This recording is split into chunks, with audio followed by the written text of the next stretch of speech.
Well, D-Day, well, all the ships in all the harbors were all getting ready, all loaded, fully loaded. Don't forget, we were all loaded, you know, ready to go, you know. And we were up in what they call Portland, England. That's where we left. There's so many different ports in England that the ships were there, and they had to go out, you know, into the water, you know, outside the harbor there, and assemble. So that's what we did, was we assembled that night, and then we got orders to go slow, and we went across the channel, which was 90 miles, I think it is. The most impressive thing was when we started across the channel, I could see no water. All I could see was ships, our ships. I looked up in the sky, I could see no sky. I saw nothing but airplanes and barrage balloons. I never saw so many things in my life, yeah. And that really amazed me. Section 16 broke up. We were getting some flack. I don't remember if we hit any of us hit our plane or not. We swung way to the right.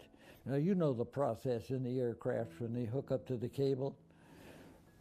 Stand up, hook up, and it's all verbal and mechanical signals with hand movements, because the engines, for the most part, will drown out your voice. So we knew what was going on and how to do it, so we all stood up and hooked up and checked the equipment, and then 18 sounded off, 17 okay, 16 okay, and on up comes up to me, and I'm supposed to say, all okay, and I'd yell that out if anybody could hear me. And then Lieutenant Jansen would reaffirm it. We'd position a bundle in the doorway, and we'd kick that out.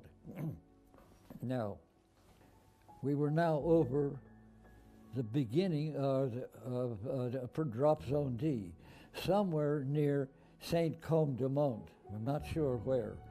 The speed of the aircraft was 178 miles an hour. We can't jump at that speed as far as we know, but we had to.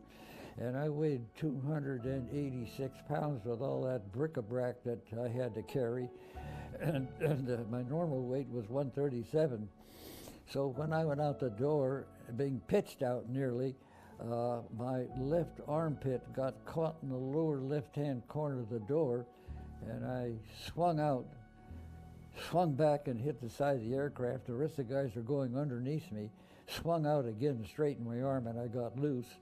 So I think I jumped at about 500 feet, 400 feet. I can't prove that.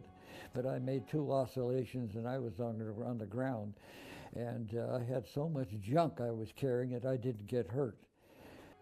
Best I remember, I was pretty close to the cockpit there. And the first row, there was a row on each side of the aircraft, and the first one went out, and then we followed them.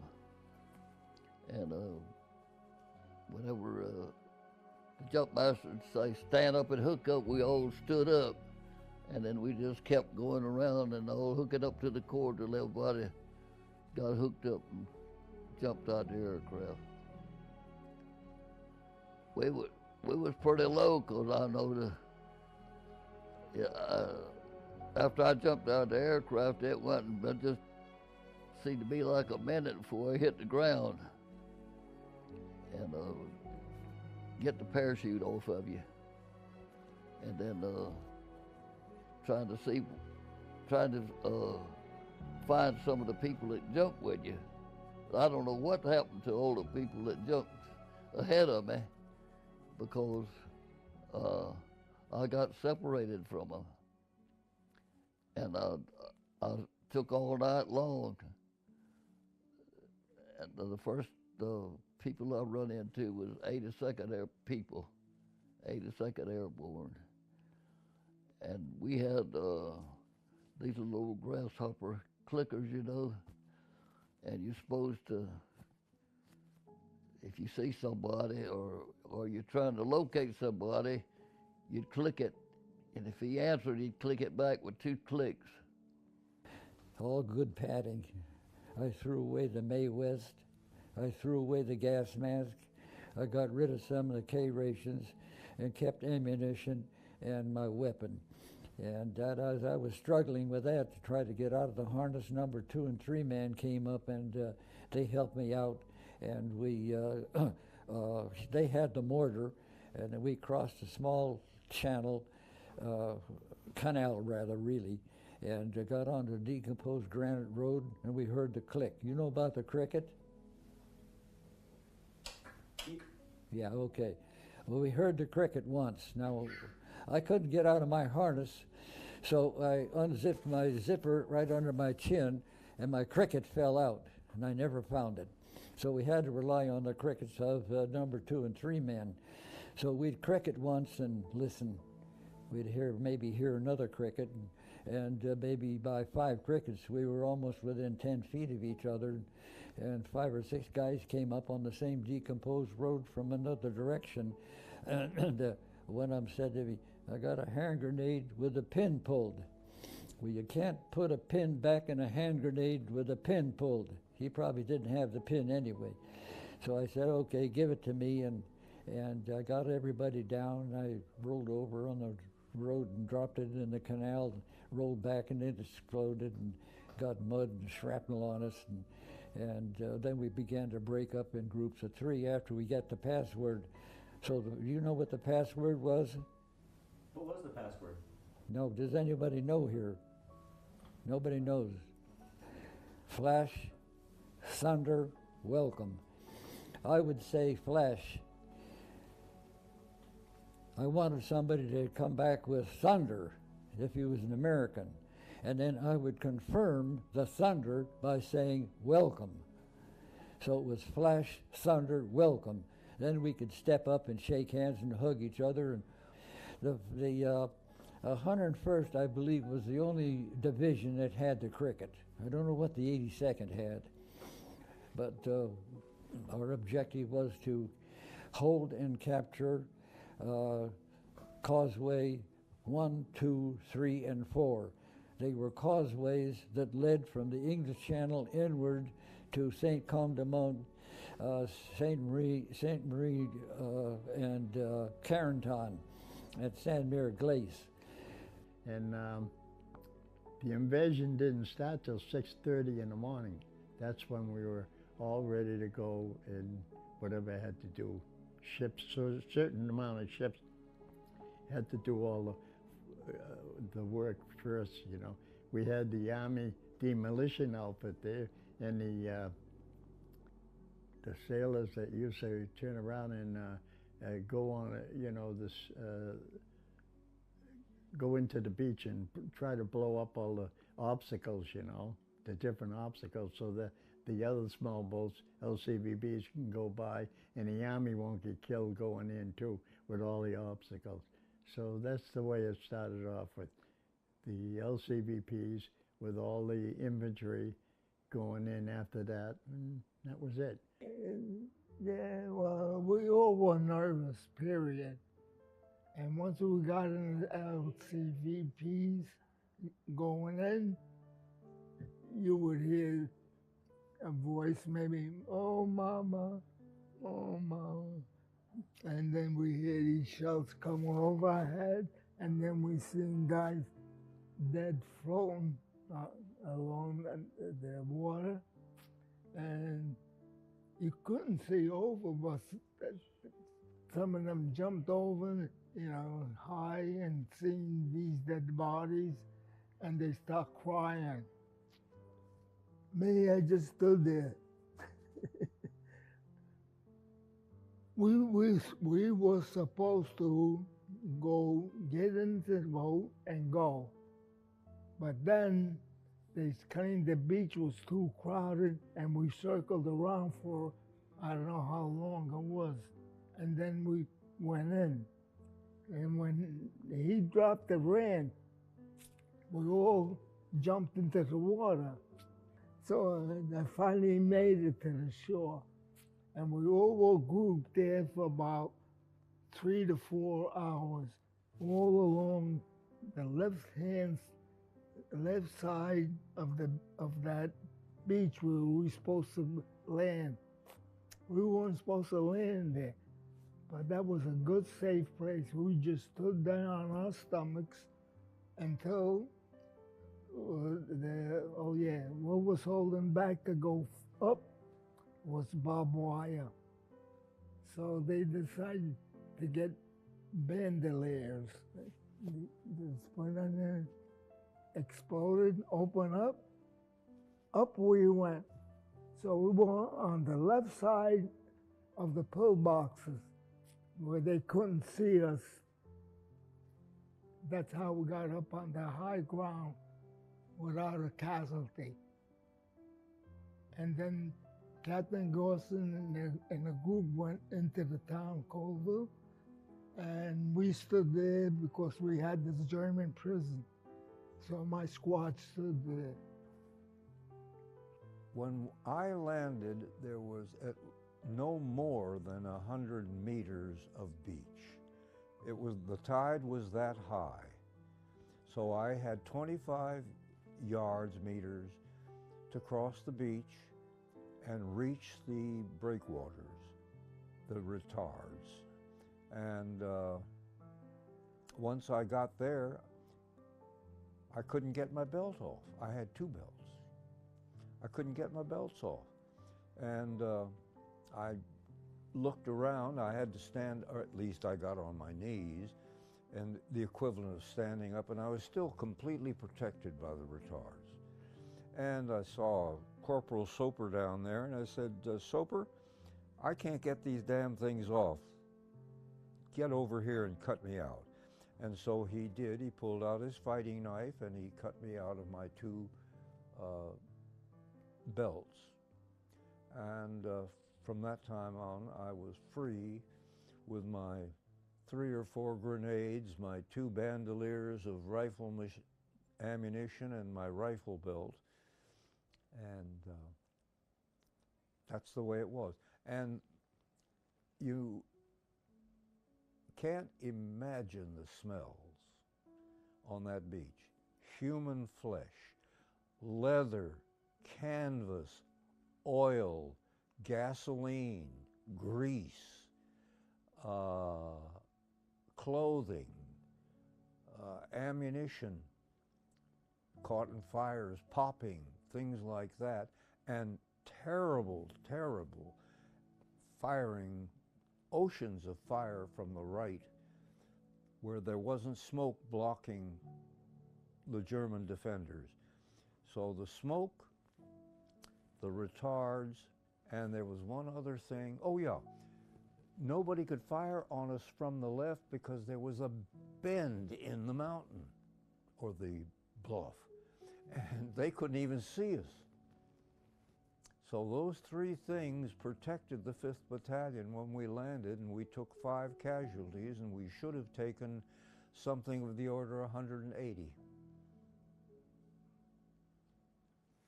And we didn't get orders till, like I told you, I think it was plus 6 or 7 when we went in. That was 6 or 7 hours later. So we didn't land, we didn't go and hit the beach till around 3 o'clock, I think it was, in the afternoon. And that was it. We stayed there all that night there because we were getting bombed by the Germans anyway. We weren't getting shelled, but we were getting bombed because the Army had already gone into inland that captured a lot of the gun sites anyway. So the only thing we had to worry about was the Luftwaffe just strafing us and bombing us. But we were on the beach all night long unloading. No water underneath us and that. And we were told we're gonna leave the ship, evacuate the ship. We're gonna go and stay in the foxholes that the Army cut up is for safety because they're gonna just strafe and bomb the airplanes, and you don't know if they're gonna hit you or what. So that's it. We spent the night there in the foxhole. And we went back to the ship in the morning, and everything was all set, ready to go. Well, we took a lot of the infantrymen, the different ones, and we took a lot of prisoners back too. We took some German prisoners back to England too. So we transport everything. whatever they wanted us to transport. But the Germans never, they didn't do anything. We didn't have much to do with them anyway. Don't forget, the Army was aboard our ship taking care of them anyway. They were, they were the policemen, So we didn't talk to them much anyway. We took injured men, not badly injured men, but injured men back to England, yes. Yeah. No, we had a hospital ship, big hospital ship right there during the invasion anyway,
An education platform that values my freedom while I fight for yours. That's liberty to me.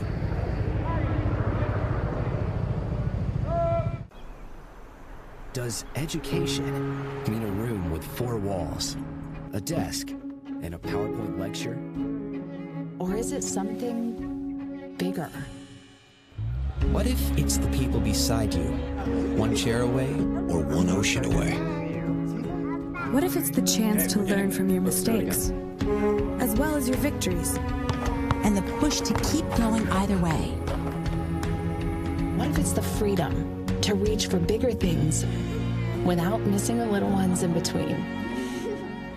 For each of us, education looks a bit different. Because we're each a bit different. But at Liberty, we think education might just mean something big enough for all of us. That's liberty to us. What will liberty be to you?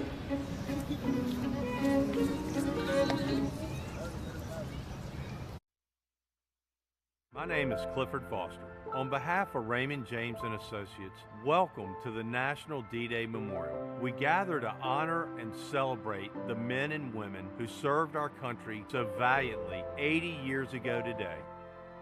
Here in Virginia, Raymond James is proud to salute our veterans as well, with approximately 17% of our financial advisors having served our country. Thank you for being here. The National D-Day Memorial, where the liberation of Europe and the sacrifices made are honored each and every day.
Well, good morning, ladies and gentlemen, veterans, families, and distinguished guests. And welcome to the National D-Day Memorial and the 80th Anniversary Commemoration of D-Day Invasion. My name is Luke Carrico, and it is my pleasure today to serve as your commentator for the aerial review of a variety of vintage military aircraft. We do have a few changes to your program, including the omission of the Beechcraft Stagger Wing, the Boeing Stearman biplanes, and the Douglas C-47 due to maintenance issues. However, overhead right now is that of the Waco PT-14 biplane. A worthy start to our flyovers today, the Waco biplane helping us to serve as the first step as part of a 12-week, three-phased process to train American pilots during World War II. Newly minted aviation cadets would arrive to their training bases and begin their flight training in these fairly simple, fabric-covered wood construction biplanes. The Waco predated World War II with its first flight in 1939, and they are powered by a 220-horsepower radial engine. It was from primary training in aircraft such as the Waco that aviation cadets would graduate onwards to basic training and then on to advanced before being assigned their frontline combat aircraft. The U.S. Army Air Force called it the PT-14, PT standing for primary trainer. It was a 1,000-pound airplane that was docile and fairly easy to fly. However, the landing gear, being so close together, would sometimes prove to be dangerous during takeoffs and landings, and cadets often became victims of the dreaded ground loop. Nearly every American pilot on D-Day had experience flying these types of airplanes. Ladies and gentlemen, the Waco PT-14.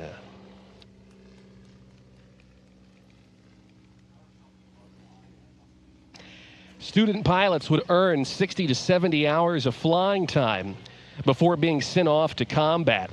And as the war progressed and more pilots were needed, this 12-week training process was often hurried, and then sometimes in as little as 9 weeks, there are accounts of some aviators being sent to combat, often with less than 20 hours of total flying experience.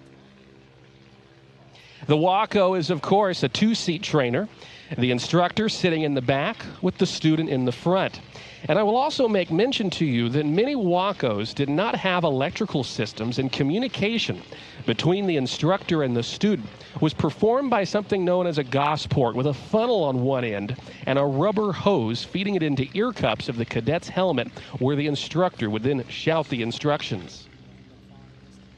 After the war, many of these biplanes took on civilian roles, available to be purchased surplus for just $600. Many were converted into crop dusters, agricultural sprayers, and into airshow platforms reminiscent of the days of the barnstormers, where a pilot would fly maneuvers over a town, land in a farmer's field, and sell rides for a penny per pound. The aircraft today joining us from the Flying Circus based in Bealeton, Virginia. Ladies and gentlemen, a very nice round of applause, if you will, for the Waco PT-14 biplane.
Let us pray.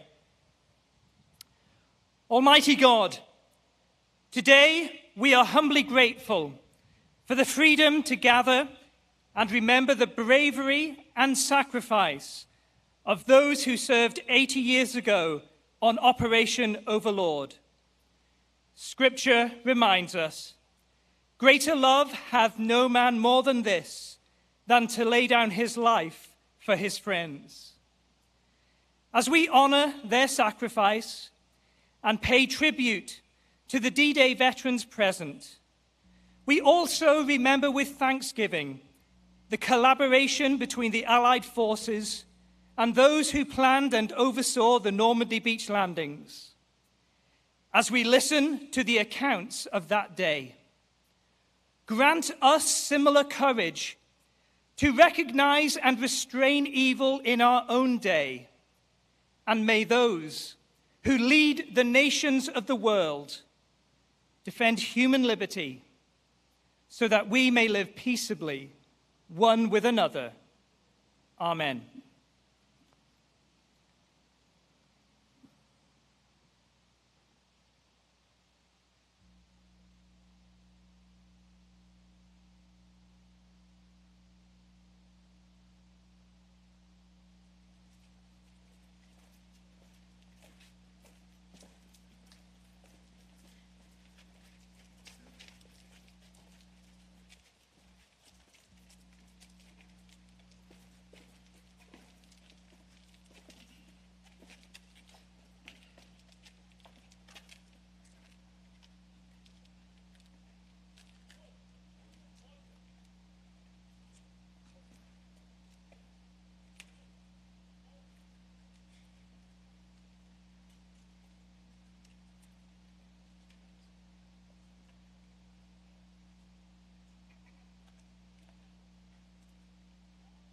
Hats.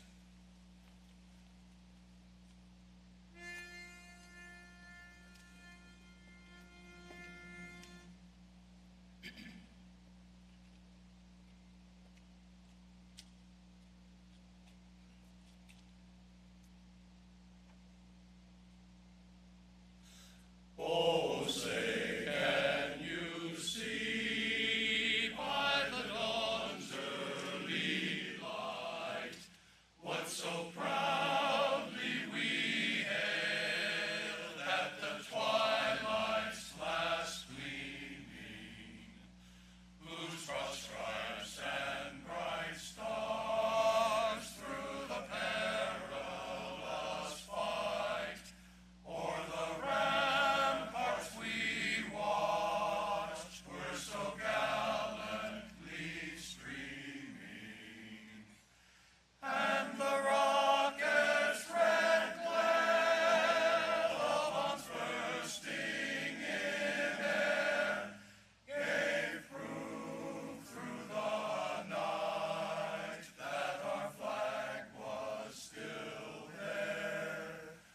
Oh, say does that star-spangled banner yet wave o'er the land of the free and the home of the brave? Return.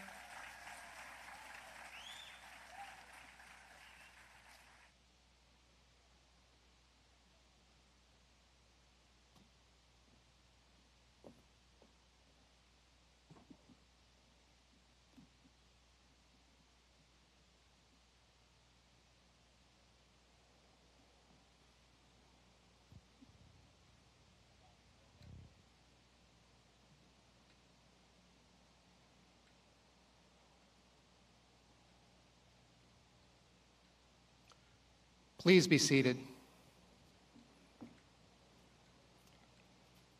On behalf of the Board of Directors, staff, and volunteers of the National D-Day Memorial Foundation, I am pleased to welcome each of you to the National D-Day Memorial on this 80th anniversary of the Allied landings in Normandy. We are grateful to have with us today a number of officials, including the Honorable Governor Glenn Youngkin, Madame Caroline Mavoisse, the Consul General of France, our embassy representatives, including officials from the embassies of New Zealand, Belgium, Canada, the United Kingdom, and France, as well as members of the Virginia National Guard, distinguished representatives from the Virginia House of Delegates, the Virginia Senate, and the U.S. House of Representatives. We are also pleased to welcome military personnel from NATO Headquarters Supreme Allied Commander Transformation, known as HQ ACT, and HQ Joint Force Command Norfolk. We have over 30 NATO representatives joining us, and many of them, along with members of the Virginia National Guard, will serve as veteran escorts later today. We are so pleased to have such a large NATO representation because not only were the Normandy landings a profound demonstration of international cooperation and commitment, but also because a crucial legacy of D-Day was the relationships it established post-war.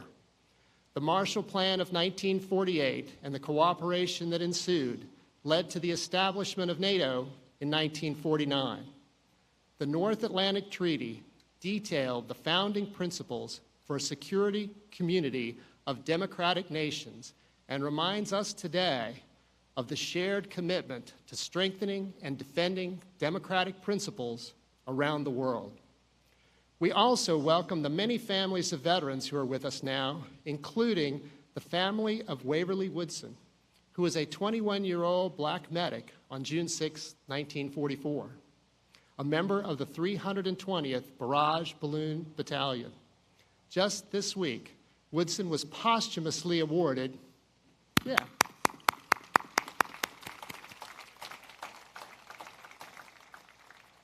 Just this week, Woodson was posthumously awarded the Distinguished Service Cross, the second highest military honor in the U.S., for saving over 200 lives during the Allied invasion of Normandy, despite the fact that he himself was wounded. It is a recognition long overdue.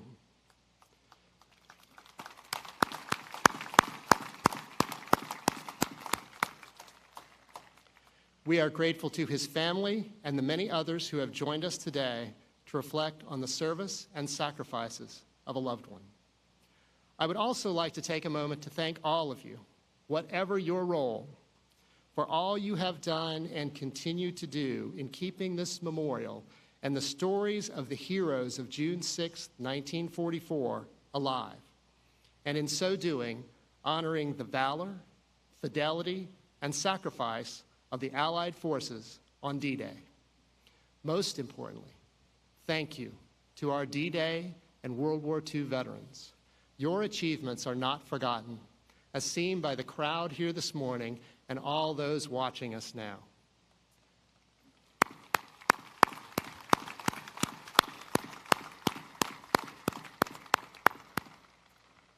Finally, as is custom here, we will dispense with formal introductions of the speakers who follow me.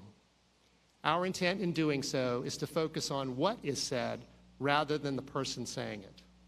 Later, we will specifically recognize the D-Day and World War II veterans who are here. But what follows in the next hour is an overview of the history they helped write. As this narrative unfolds, it will become plain that its subject is not war. Rather, character, unity, and a spirit of togetherness that allowed for Allied success and ultimate victory. Because of this, we are especially gratified to involve young people in our program today, from our Army Junior ROTC assisting with the remembrances to the Boy Scouts selling water and the Enduring Freedom Honor Team students performing later in the day. They, along with each of you, represent several generations here this morning, evidence that the legacy of D-Day lives on. Thank you again for your presence here today. Please enjoy the ceremony.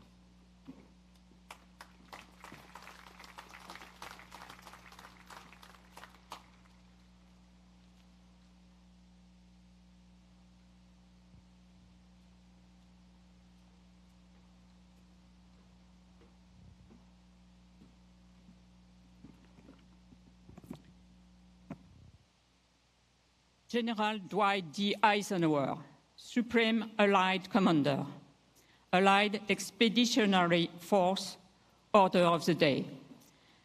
You are about to embark upon the great crusade toward which we have striven these many months.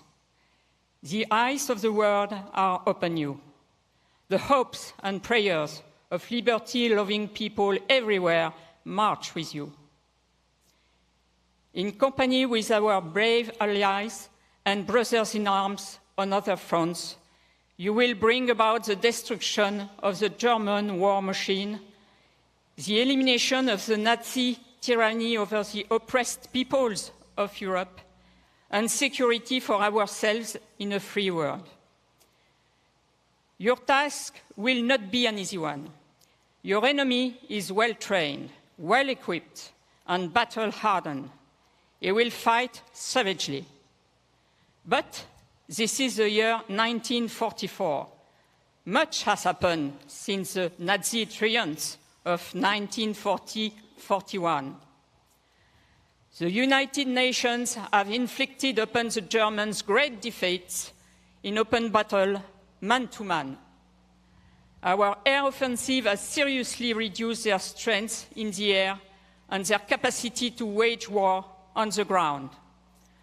Our home fronts have given us an overwhelming superiority in weapons and munitions of war, and placed at our disposal great reserves of trained fighting men.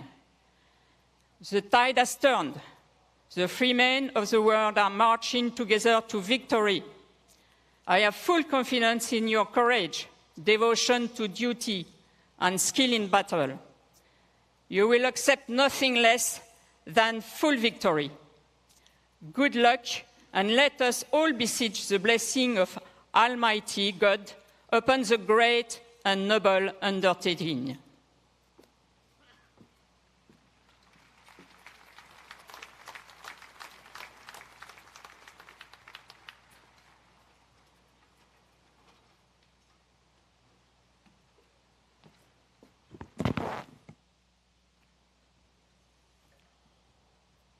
Prime Minister Winston Churchill's address to Parliament, 6th of June, 1944. I have also to announce to the House that during the night and the early hours of this morning, the first of a series of landings in force upon the European continent has taken place. In this case, the liberating assault fell upon the coast of France. An intense armada of upwards of 4,000 ships, together with several thousand smaller craft, crossed the Channel. The Anglo-American allies are sustained by about 11,000 frontline aircraft, which can be drawn upon as may be needed for the purposes of the battle. So far, the commanders who engage report that everything is proceeding according to the plan. And what a plan! This vast operation is undoubtedly the most complicated and difficult that has ever taken place.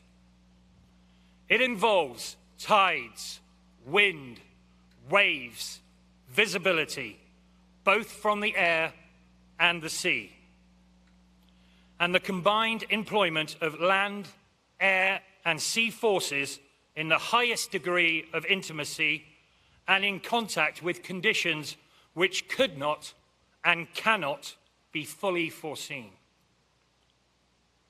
Complete unity prevails throughout the Allied armies, and the whole process of opening this great new front will be pursued with the utmost resolution, both by the commanders and by the United States and British governments for whom they serve.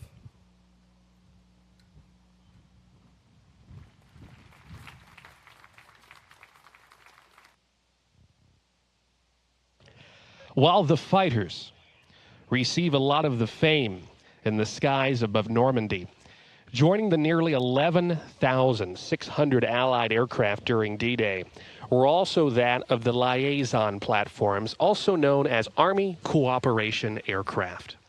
One of those examples is working its way inbound now, of which is the Aranca L-16. It was affectionately known as the Grasshopper. They were adapted from general aviation aircraft, serving the roles of observation, light reconnaissance, delivering messages, and performing light transport, especially when there was a need to take off and land in very short distances. The name Grasshopper came to be when an Army pilot, Henry Wand, was directed to fly a message from Fort Bliss, Texas, to Cavalry Major General Ennis Swift at his field HQ. The general witnessed Wand's fairly rough landing and commented something along the lines of, "You look like a darn grasshopper out there." And when he sent the pilot back to Fort Bliss, he sent him with a message that read, quote, "Send Grasshopper." Bliss's personnel were baffled by the letter until Henry Wand shared with them the story, and shortly thereafter, all of the Army's Liaison aircraft took on the moniker.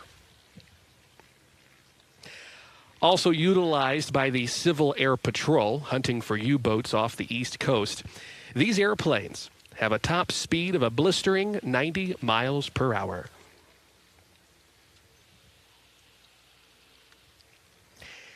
Many general aviation manufacturers supported the transition of popular civilian airplanes into these Liaison platforms, including Stinson with the L-1, Taylorcraft with the L-2, Aranca with the L-3, as well as the L-16 that we see today.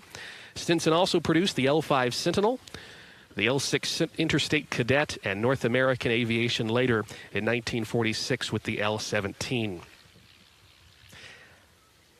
Our aircraft today painted in the olive drab over neutral gray paint scheme that was typical of many U.S. Army Air Corps and Air Force aircraft.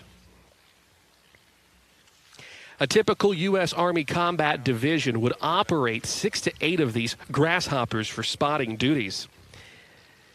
And one American pilot named Charles Carpenter, who was homesick and dissatisfied with his role flying as an artillery spotter, bolted 6 M1A1 bazookas to the wing struts of his Piper L4 to rain fire down onto German Panzer tank columns. He took on the nickname of Bazooka Charlie. His daughter, Carol Apaki, later wrote in an article, quote, "It was like a sparrow trying to attack an elephant, except this sparrow had fangs." The Liaison aircraft, most important, and played their role in Operation Overlord. And one of those Aranca L3s is on display here at the memorial. Ladies and gentlemen, a very nice round of applause for its fly past today of the Aranca L-16 Grasshopper.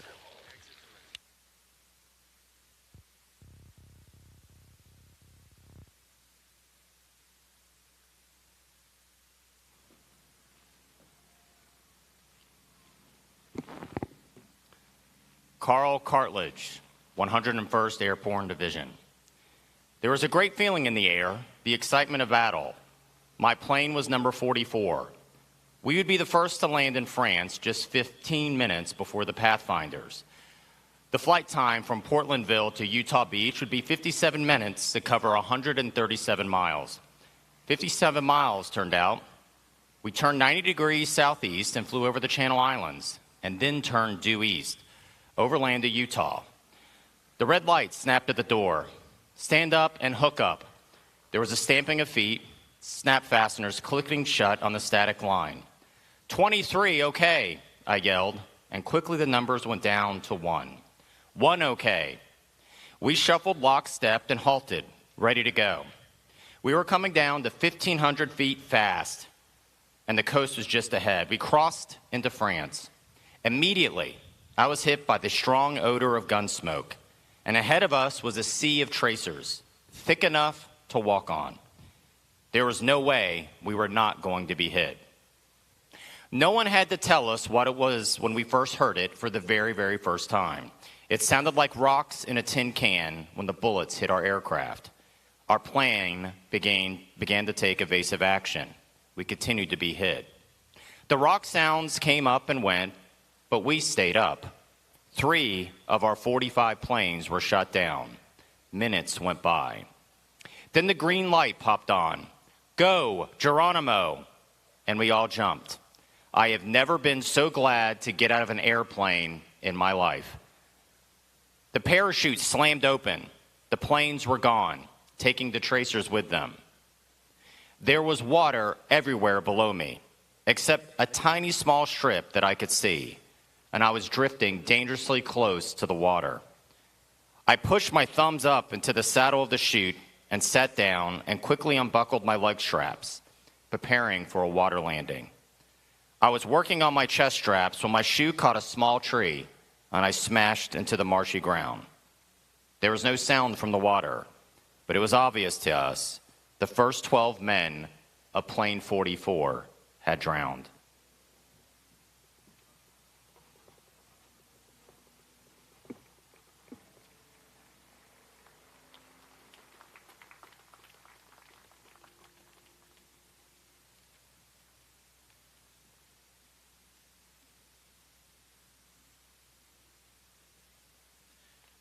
James E. Bryant, 2nd Battalion, 325th Glider Infantry Regiment, 82nd Airborne Division.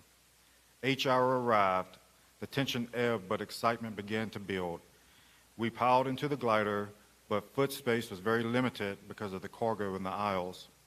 Everyone was uncomfortable, and there was little talking which would last the entire trip. Everyone was deep in their own thoughts. Slowly, our tow plane lumbered down the runway. The tow rope slowly began to move and was fully extended in short order. A slight jerk, we were off.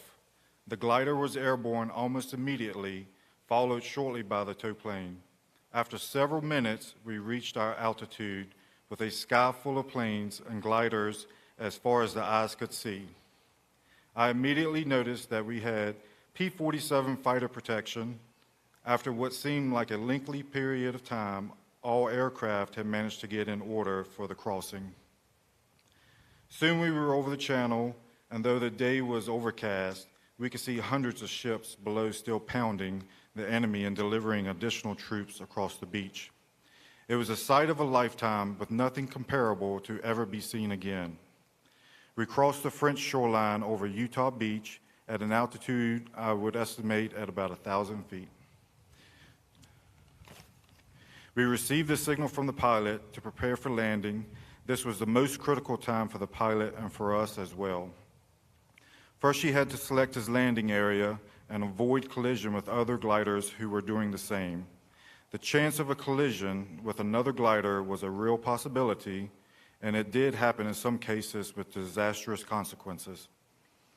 Our pilot finally spotted a short and narrow clearing near a cluster of trees, and he put the glider into an abrupt descent. He maneuvered the glider between the two trees, which was a common occurrence. The wings were sheared off by the trees, but otherwise we had a safe landing. Some men experienced some minor bruises and scratches, but were otherwise unharmed. The same could not be said for many of the other gliders.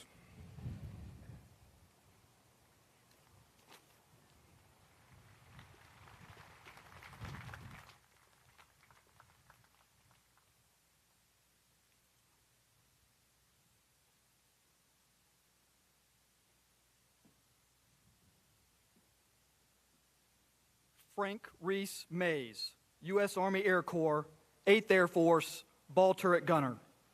The briefing officer's words were clear. Okay, boys, this is it, D-Day. While that briefing was taking place, paratroopers had been jumping into France. Later, as our formation of 35 B-17s flew out of the slow-moving, watery clouds that were making their way toward Normandy, I thought about them and about the thousands of guys in the landing craft I watched beneath us. People on the ground were in for a tough day. Compressed into the ball turret of the Warhorse, our B-17, I alternately surveyed its underbelly for hits and the surrounding sky for German fighters. Our target was the concrete and steel barrier running along the Normandy shoreline, 17,000 feet below. Flak homed in on our formation. The Warhorse bucked and yawed from the concussions. Explosions up and down the beach told me the Navy gunners had found their targets. The bomb bay doors opened and 3,800 pounders dropped through.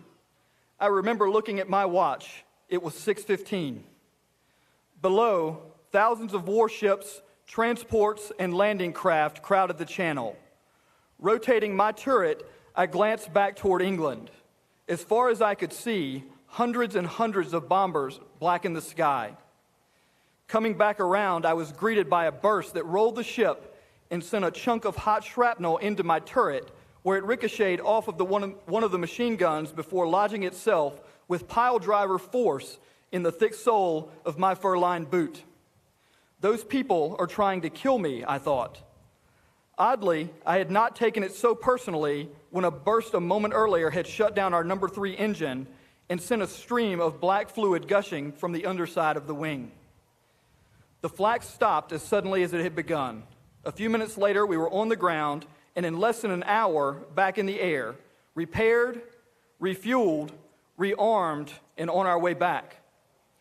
By then, there were even more bombers up, and the sky above the big ships was black with the smoke from their firing.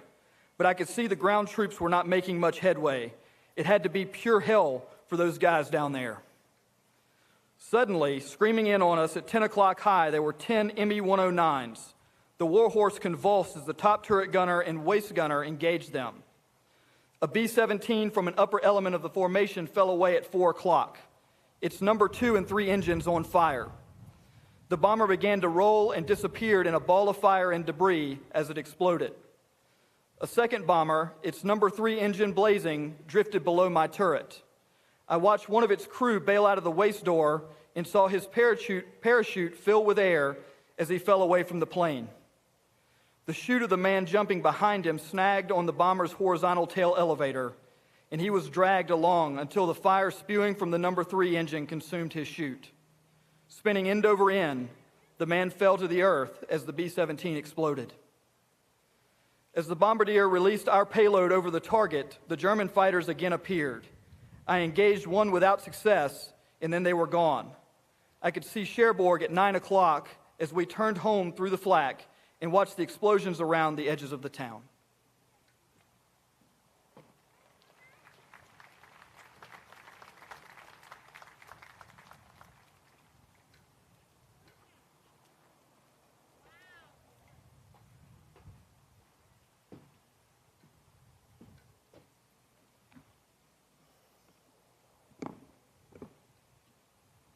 Sub-Lieutenant George Jimmy Green, Royal Navy Volunteer Reserve, 551st Assault Flotilla, LCA 910.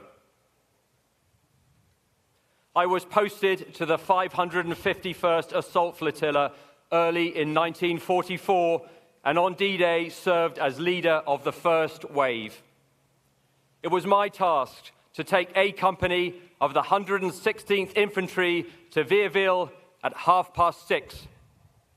I took the company commander, Captain Taylor Fellers, in my LCA. When we lowered the 6 LCAs, the seas were very heavy and all the boats had swayed viciously back and forth. My craft, 910, was hit in the stern by 911. Once we were in the water, my coxswain surveyed the damage and determined that we were still seaworthy. The stoker and the signalman reckoned they could keep us pumped out well enough to carry on. 911 was in less good condition. I think in those seas, probably taking more water at its damaged bow than its pumps could handle. Whether because of that or from hitting an underwater obstacle, 911 went under a few hundred yards offshore. I saw Petty Officer Stewart bobbing around and waving us to go on, as we had all been told to do. And I called to him that we would be back and pressed on. It was a hateful business. The troops were in full kit, the seas were dreadful, and everything in human instinct demands the rescue attempt. Looking toward the beach, I gave a signal with 2 flags, and we went to line abreast and headed in, full speed ahead, until we crunched on the beach. Captain Fellers had directed me to the precise spot he wanted us to land, but we were 30 yards from the shoreline with surf. We simply could go no further. Down came the ramp, and the door behind it opened. The center file of troops moved through the opening as rapidly as they could, but fully equipped as they were, they must go one at a time. The left followed, and the right file came last. They all got off the craft, and Captain Fellers started forming the company into skirmish lines. Then the Germans began to fire. Some sort of heavy anti-tank rounds, it seemed. Mortars started falling in, but the craters that were supposed to have been on the beach to provide cover for those troops were not there as expected, so those chaps had no cover. The beach was flat, the tide was out, and the defenders, now firing in earnest, could not be seen. I wanted to return fire, but could not find a target, and my LCA was bouncing around so badly in the surf, I feared hitting our own troops. Anxious to protect my own command and eager to find the others we had left in the water, we put out to sea. The sailor always has a great respect for the troops he carries, because with the sailor, he has a job to do, to get the troops where they are supposed to be, when they are supposed to be there. When his job is finished, the troop's job starts. If he doesn't always have the chance to say it, from his heart, he still wishes the soldier the best of luck. I wished Taylor Fellows luck, but I never saw any of them again. All my lot were killed.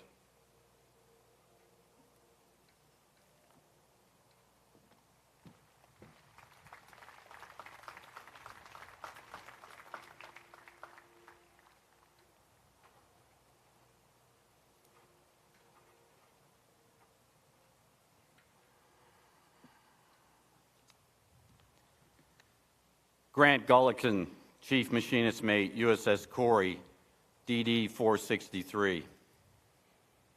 On June 6, 1944, Corey, with destroyers USS Fitch and USS Hobson from our division, led the invasion at Normandy, Utah Beach. At 0500, German shore batteries opened fire on us, and we returned fire for an hour and a half. I was the chief in charge of the forward engine room, and this was my general quarters station whenever we were preparing for or participating in combat operations. At about 0630, Corey received several direct hits. By the time we exited the forward engine room, the main deck was underwater, and our captain ordered abandon ship. I had lost my life vest, and I saw Chief Peterson on the main deck. He told me he remembered seeing an extra life vest in the forward chief's quarters, and I quickly headed there. The ship was strangely quiet as I proceeded to the chief's quarters. The life vest was where Chief Peterson said it was. Wearing my new life vest, I went back on the main deck, stepped into the English Channel, and swam out to a life raft. The water was extremely cold, between 52 and 54 degrees Fahrenheit. Within minutes of entering the water, I felt a mild concussion, followed by a hissing sound. I realized that a shell had burst in the water close to me, and that the shrapnel had passed just over my head. German shore batteries continued to fire into our area for about 2 hours. Several shipmates were killed, and many wounded while we were in the water. I was not hurt, but the cold water was starting to get to me, and my energy was running out. Unless rescue came soon, I wasn't going to make it. Up to now, I had my feelings under control, but then fear set in, I began to tremble and shake all over. I was truly horrified. A short time later, our sister destroyer, Fitch, appeared close by. She was firing to port while her whaleboat crews bravely and skillfully picked up quarrymen to starboard. A Fitch sailor pulled me aboard the Fitch, and all the Fitch crew treated me and other Corrie sailors with great care and support. Aboard Fitch, I learned that my close friend and shipmates, Chief B.J. Peterson, Charlie Brewer, and several others had been killed by shrapnel while in the water.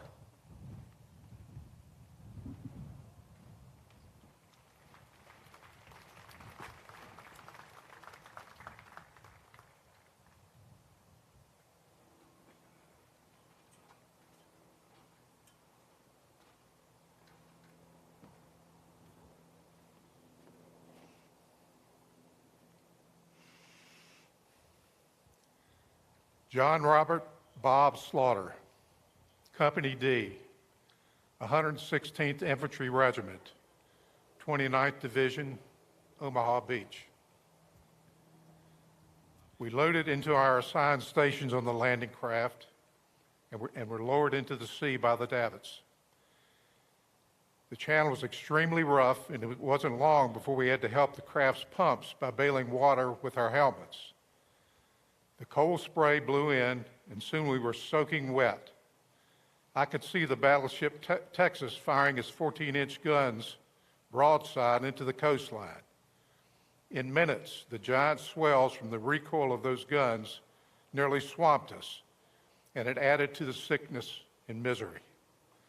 About 200 or 300 yards from shore, we encountered artillery fire. The craft proceeded, plowing through the choppy water as far as it could go. My thinking as we approached the beach was if this boat didn't hurry up and get us in, I would die from seasickness. As we approached the beach, the ramp was lowered. Mortar and artillery shells exploded on land and in the water.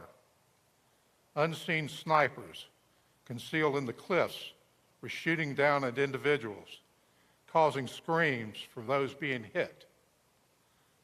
The water was turning red from the blood.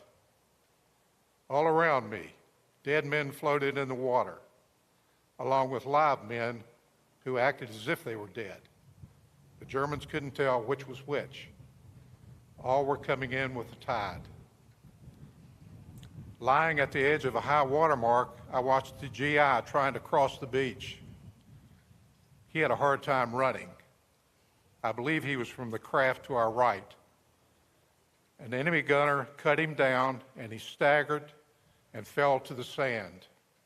I can still hear him screaming. A well-marked medical corpsman moved quickly to help him. He was also shot. I will never forget seeing that medic lying next to that dying soldier, both screaming for help. Within minutes, as I watched, both men fell silent and mercifully died.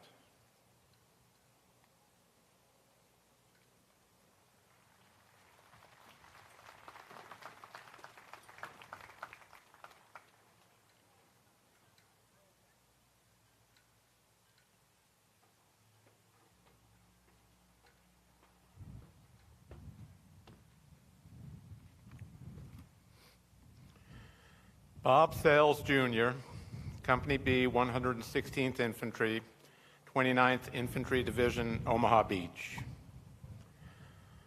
I was on the command boat with Captain Zappacosta as his radio operator, and I landed right at the Veerville Draw, where I was supposed to be.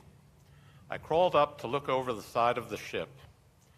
We were not far from the beach, and I could not see anyone.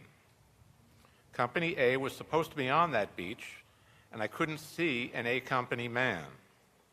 Smoke was everywhere, and just a few minutes after that, I jumped down because the coxswain said that he was going to drop the ramp.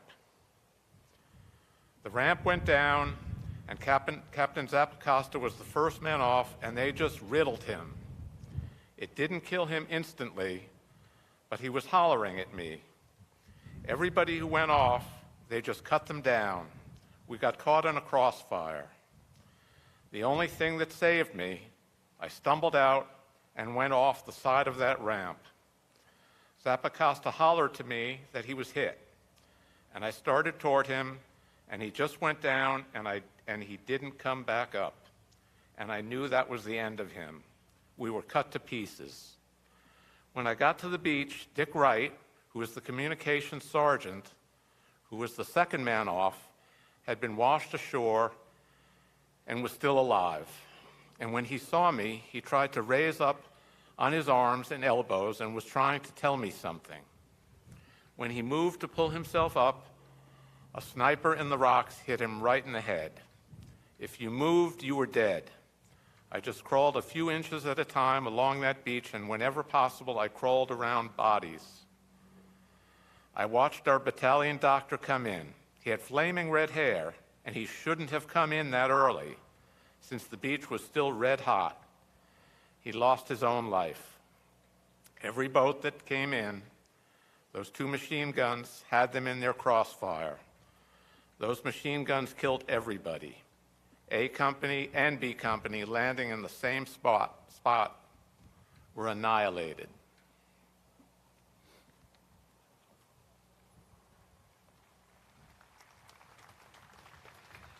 The next aircraft that we will have the chance to see is the Supermarine Spitfire, which was flown prominently by the British Royal Air Force.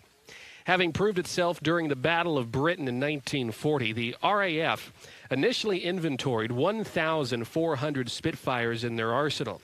They were very capable and had an outstanding high-altitude fighting capability. On D-Day, more than 50 unique squadrons of Spitfires were involved for the first 24 hours of the invasion.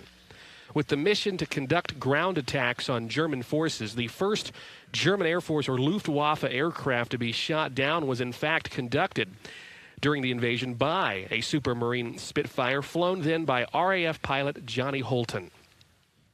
Spitfires flew low-level pre-D-Day reconnaissance missions over northern France, providing critical information as the operation was planned.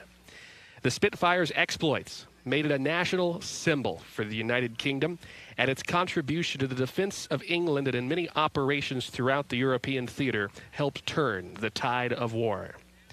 Supermarine built close to 20,000 Spitfires during their 10-year production run. Today, only around 178 survive. Flying examples can be counted on your 2 hands. Inbound now, high and overhead, the Supermarine Spitfire Mark 9.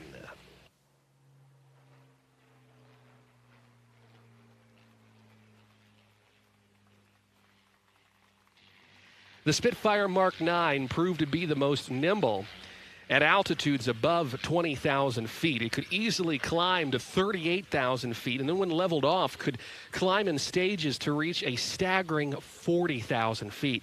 Its maneuverability at all altitudes, both high and low, made it an outstanding fighter. Its iconic elliptical wing helped the Mark 9 reach 404 miles an hour. It was said that the Spitfire was fairly evenly matched to the German Messerschmitt Bf-109, though some early models were considered inferior to the Focke-Wulf FW-190s, another significant German airplane. It was the tactics and skill of RAF pilots and Britain's ability to quickly build aircraft that gave them an edge, eventually pushing back the Germans and supporting not only the Battle of Britain and D-Day. It was the Spitfire that helped put an end to Hitler's plan to invade the Commonwealth. Powered by the Rolls-Royce liquid-cooled Merlin engine, 1,325 horsepower, the Spitfire was armed with 4 wing-mounted 303 British machine guns and 2 20-millimeter cannons. Joining us today from the Fighter Factory Museum in Virginia Beach and sponsored by the Lynchburg Regional Air Show, the Supermarine Spitfire Mark 9.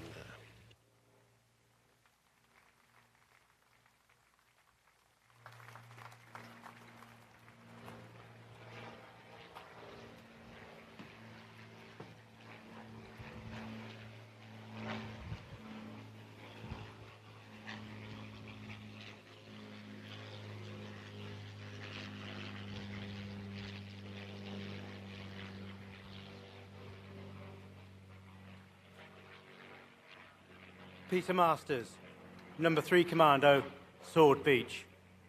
The order on which the greatest stress had been laid was get off the beach. And so we just moved up to where there was a little dune. In passing, I saw the skipper, Hilton Jones, my commanding officer, who had landed next to us on the right with the brigade HQ. I couldn't think of anything better to do, so I saluted him. It must have been the only salute on the beach on D-Day. There were mortar bombs exploding continuously. It looked like balls of fire sailing through the sky, burning globes in formation. That's what we called the sobbing sister. Rocket-fired mortars that fired a whole frame at a time. When they hit, they ignited. Our brigadier, Lord Lovett, was walking about the forming up area, urging people on. He seemed to be a man perfectly at ease, and shots and noise in general did not seem to bother him at all. Good show, he said to the bagpiper, who had piped us ashore as he came dashing up. He was panting and catching his breath, while dragging his bagpipes, as well as his other equipment. Lovett walked around the forming up area, urging everybody on. He was very calm. He carried no weapon other than his Colt 45 at his holster. Instead, he had a walking stick. Immediately behind the woods of the forming up area, we encountered the first lowland and prepared to start riding our bicycles. It was about 10:30, and we had landed at 7:30. Suddenly, there was some bursts of machine gun fire close by, and I saw one of our people, a red-haired commando, lying dead on the road next to his bicycle. He had been shot by a burst of fire, and Captain Robinson had us dismount and deploy on the ground. "Now there's something you can do, Corporal Masters," Captain Robinson said. "Go into this village and see what's going on." I envisaged a reconnaissance patrol, and I asked, "How many people do I take?" He said, No, I just want you to go by yourself." That still didn't bother me. I told the captain, "Look at the scenery. I'll go around to the left, and please look for me to come back in a sweep on the right-hand side." "You still don't understand what I want you to do," said Captain Robinson. "I want you to go down the road and see what is going on." That didn't sound like much fun to me, because clearly he was trying to see where the fire was coming from, and I was to be his target. Rather than send some of his own men, he preferred to send this recently attached stranger. It felt like mounting the scaffolding of the guillotine. I frantically looked for some angle or option for improving the situation, but there really didn't seem to be one. There were no ditches of any kind, no cover walking down the road, and it was broad daylight. I suddenly remembered a film. I'd seen Errol Flynn and Cary Grant. They walked into an assembly of Indian rebels in the Khyber Pass and inadvertently found themselves in a completely hopeless situation. I always found that to be quite funny, and it came to me at this precise moment. So I yelled at the top of my voice while I walked down the road with my finger on my Tommy gun. "Everybody out," I shouted in German. "Give yourselves up. The war is over for you." But I saw no one. No one came out.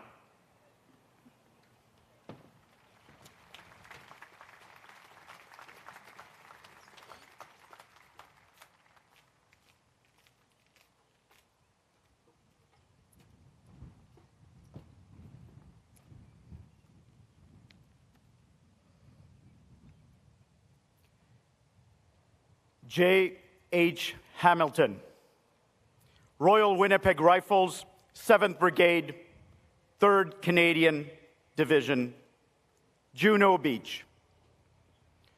The water was so much more choppy than we had ever encountered. A large wave hit our landing craft. One of the twin engines was knocked out. We were some 10 miles from the beach at the time, and our sailors had quite a hard job to get us onto shore. Because of the lack of power, we were being swamped by the heavy waves. Because the waves were so high, they were washing over our landing craft.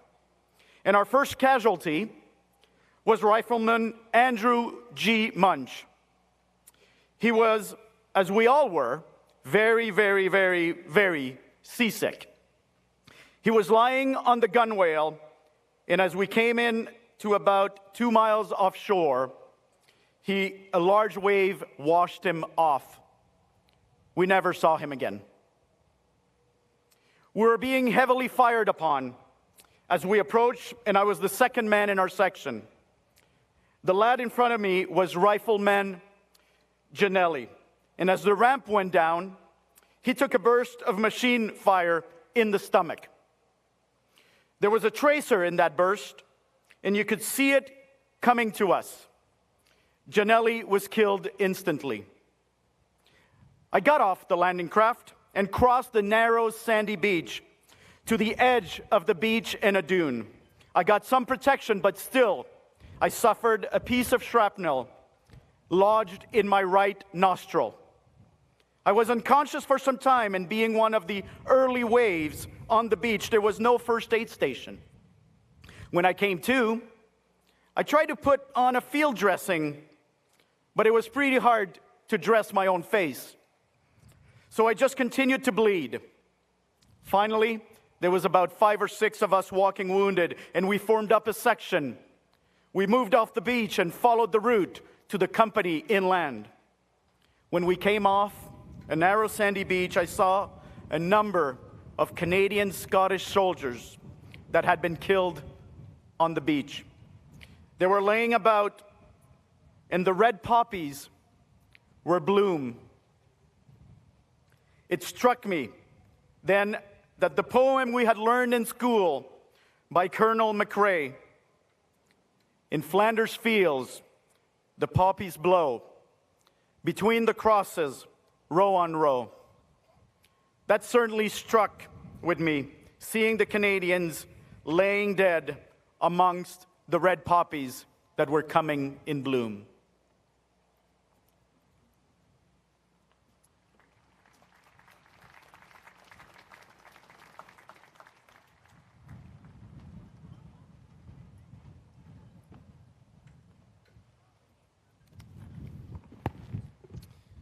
George Kirchner, Company D, 2nd Ranger Battalion. Ranger leads the way. The Ranger chaplain was Father Lacey from Hartford, Connecticut, who was a wonderful man. Before we left the ship on D-Day, he said, "When you land on the beach and you get in there, I don't want to see anybody kneeling down and praying. If I do, I'm going to come up and boot you in the tail. You leave the praying to me. You do the fighting." As we were going in, the LCA immediately behind mine, which contained my company commander, Captain Duke Slater, sank from all the water. As we approached the beach, I gave the order to fire our rockets, and they fired in sequence, 2 at a time. Out of our 6 ropes, 5 of them cleared the cliff, which is a good percentage. I hollered, "Okay, let's go," and ran off the ramp. First one out, I immediately sank in an 8 foot of water. It was a large bomb crater. Everyone else filled around the crater, and instead of being the first one ashore, I was one of the last after I paddled in there with all the weight. 2 of my boat crew were immediately hit by machine gun fire, and in anger, my first impulse was to go after the machine gun up there. But I realized that was stupid, since our mission was to get to the top of the cliff and to get on with destroying the guns. Knowing that my company commander had been sunk, I found Colonel Rudder to inform him of this event. He was starting his climb on one of the rope ladders and had his hands full and his mind full, and he didn't seem particularly interested that I was assuming command of Company D. He told me to get the hell out of there and get up and climb my rope. I couldn't understand why the Germans weren't doing more than they were doing, but I found out that the destroyer Satterlee had seen what was going on, and they were very close to shore, and they had realized that we were without fire support. They saw the Germans on top of the cliff. They steamed in close and opened fire with their guns.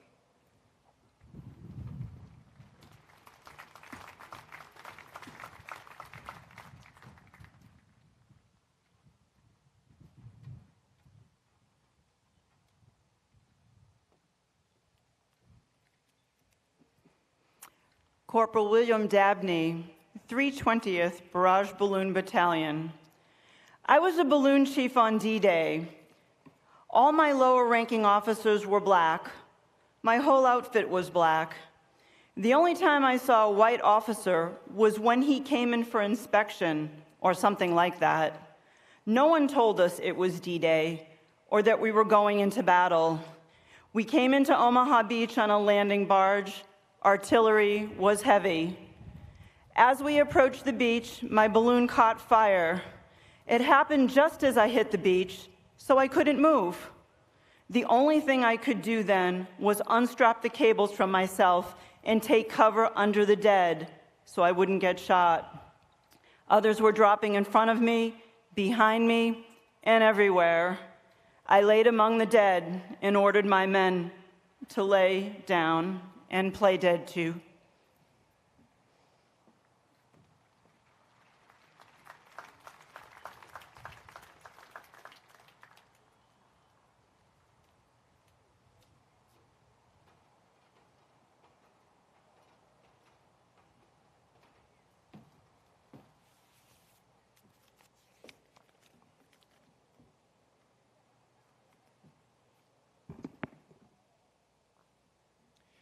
J.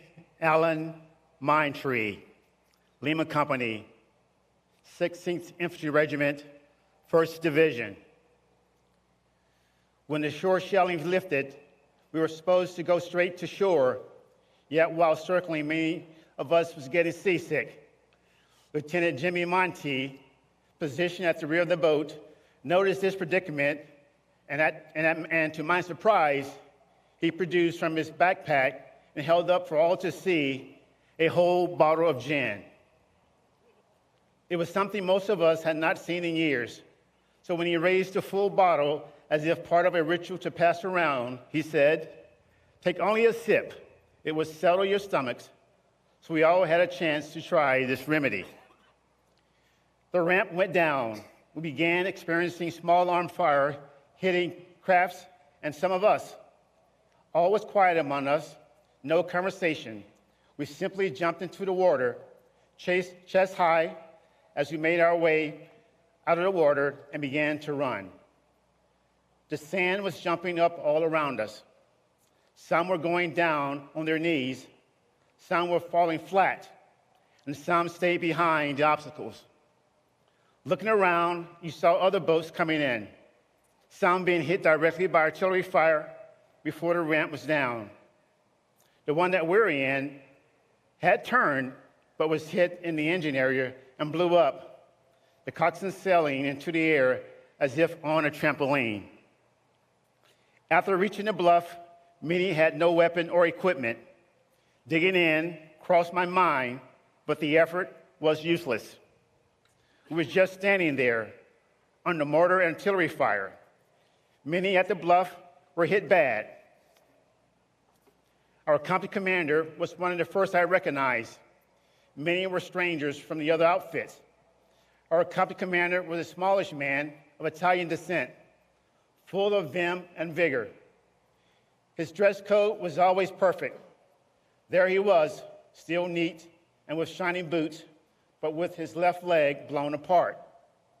He looked at me, and I at him. No word spoken.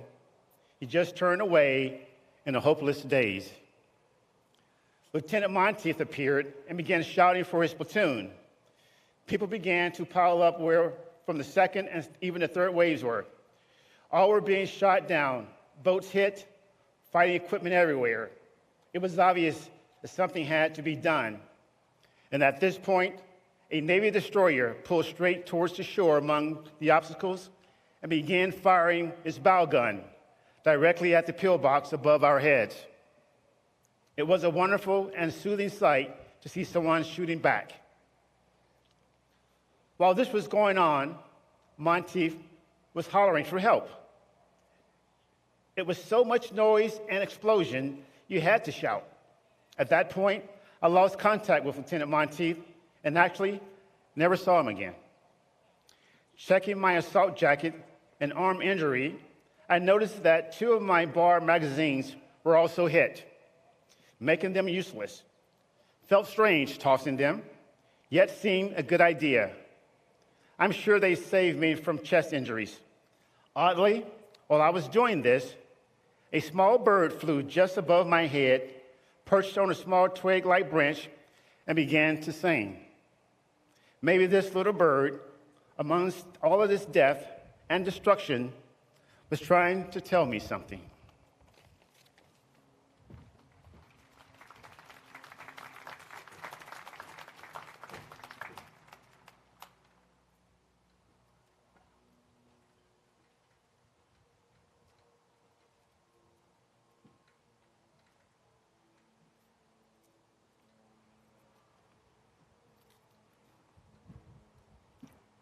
Evelyn Kowalchuk, U.S. Army Air Corps, 818th Air Evacuation Squadron, Omaha Beach.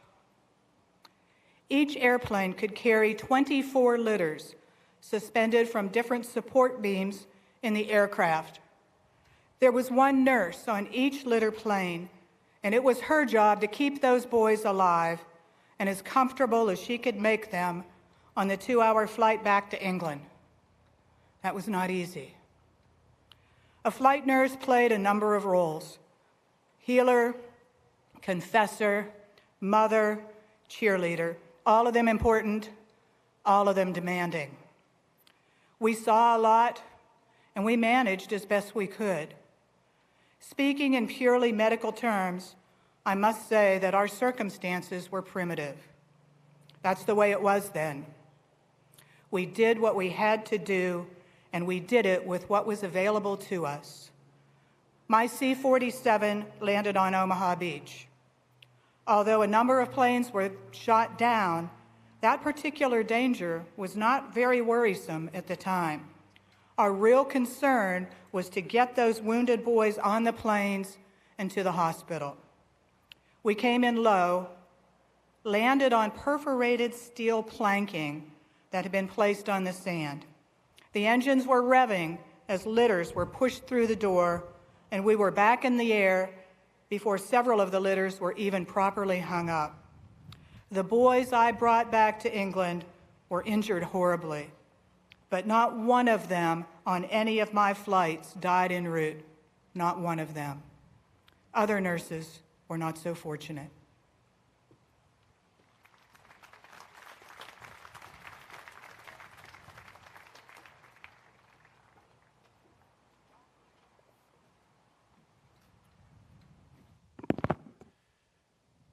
President Franklin Delano Roosevelt's prayer for D-Day, radio broadcast, 6 June, 1944. Almighty God, our sons' pride of our nation, this day have set upon a mighty endeavor, a struggle to preserve our republic, our religion, and our civilization, and to set free a suffering humanity. Lead them straight and true. Give strength to their arms, stoutness to their hearts, steadfastness in their faith. These men are lately drawn from the ways of peace. They fight not for the lust of conquest. They fight to end conquest. They fight to liberate. They yearn but for the end of battle, for their return to the haven of home. Some will never return. Embrace these, Father, and receive them, thy heroic servants, into thy kingdom. And, O Lord, give us faith. Give us faith in thee, faith in our sons, faith in each other. Thy will be done, Almighty God. Amen. Ladies and gentlemen, it is with pleasure now to introduce to you our flyover of the North American P-51 Mustang, an aircraft considered as American as apple pie and baseball. After the Battle of Britain, the Royal Air Force was on a hunt for a new aircraft to augment their Supermarine Spitfires and Hawker Hurricanes, and they originally requested that Curtiss build P-40s on license, but Dutch Kindleberger, chief designer at North American Aviation at the time, replied, "No, I will build you a new airplane," and the results of his efforts is the aircraft inbound right now. From pen on paper to a flying prototype in just 117 days, the P-51 Mustang made its first flight in October of 1940. Designed originally as an escort fighter, the P-51 escorted our bombers deep into Hitler's German heartland and still have enough fuel to fight when it got there. It performed its job so incredibly well that after its introduction with the Army Air Force, casualty rates for bomber crews in which they escorted were reduced by over 75%, earning the Mustang the nickname Little Friend. Flown also by the Tuskegee Airmen and many fighter groups in Europe and the Pacific, the P-51 went on to serve in the Korean conflict as well. Multiple fighter groups of Mustangs were part of Operation Overlord. Powered by the Rolls-Royce designed, Packard-built V12 Merlin engine, liquid-cooled. It features a two-stage supercharger and produces over 1,600 horsepower. It was armed with 6 50 caliber Browning machine guns with over 1,800 rounds, 300 pounds of ammo on each wing. It was a formidable airplane, serving as the go-to aircraft for both air-to-air and air-to-ground missions. Of the nearly 15,000 P-51s produced by North American, only around 75 remain in airworthy condition today. If you look very closely to the bottom of the aircraft, you will see a large air scoop. And what that scoop does is it helps cool the radiator and the oil cooler. They were located separate from the engine, and that scoop was an important part of keeping the Mustang flying. If you took damage to that scoop in combat, you wouldn't fly for much longer because you'd overheat and seize the engine, and the enemy knew that. That scoop has an exhaust port that opens on its own based on the speed in which the Mustang is flying. And it was found later in the war that this excess compressed air and that port, working much like a rocket nozzle, in fact gave the airplane extra thrust. This was what was known as the Meredith effect. That scoop was dropped down a little bit to support the airflow, and that drop design of that scoop was so revolutionary for its time that it was later used in the design of many modern aircraft, including the intake of the modern F-16 Fighting Falcon. Double Trouble 2, this immaculate P-51D Mustang, comes to us courtesy of the Fighter Factory in Virginia Beach and is sponsored by the Lynchburg Regional Air Show. As it makes its departure, a round of applause, if you will, for the North American P-51 Mustang.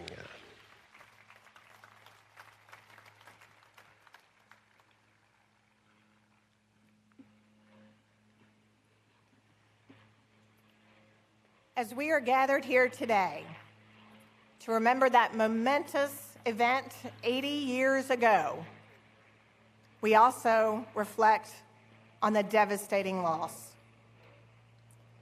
To understand the true enormity of D-Day and the cost of the freedoms with which we are blessed, you only need to look at the wall that surrounds the plaza here. On those 266 bronze plaques are thousands of names. Young men who in the prime of their lives sacrificed their futures to guarantee ours.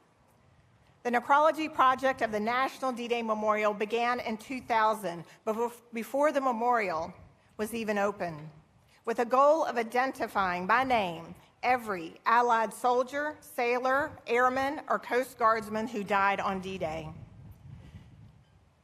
At that time, there was no such list, no accurate account of those killed on June the 6th, much less an authoritative roster listing the names of the fallen. Estimates varied widely and often confused fatalities with casualties, killed, wounded, captured, and missing.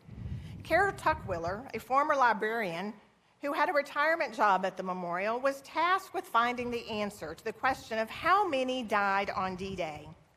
She painstakingly tracked down and perused burial records, after-action reports, personnel files, unit histories, ship logs, headstone applications, and hometown obituaries, among many other sources.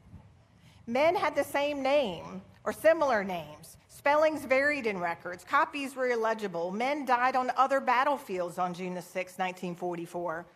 Some wounded during the Normandy invasion died in the days following D-Day. Over the better part of a decade, her research yielded more than 4,000 Allied service members' names who died while participating in the invasion of Normandy on June 6, 1944. After her retirement, the research continued and continues still, with additional names added to the roster when evidence is sufficient to do so. We are the only organization in the world to embark on this endeavor, collecting the names of both Americans and Allies who lost their lives on June 6, 1944. Thank you.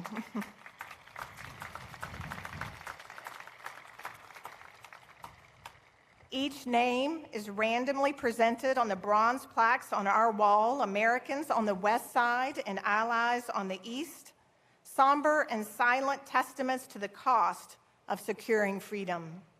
Research continues, and as new evidence is uncovered which identifies a fatality from D-Day, those names are added at that time.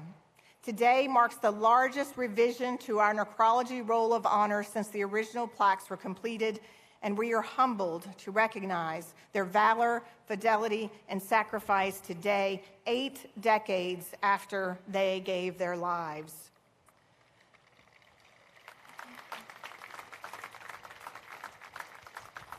Every single name on our wall reminds us of a life, a family member, friend, husband, brother, sweetheart, who made the supreme sacrifice to ensure freedom for the world. They gave all their tomorrows for our todays. Their names matter, each and every one. Our project will continue. We will not stop until every record has been checked, every discrepancy resolved, and every name honored. They deserve nothing less.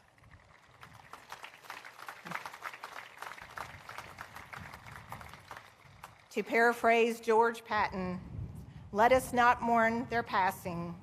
Let us give thanks that such heroes have lived. Thank you.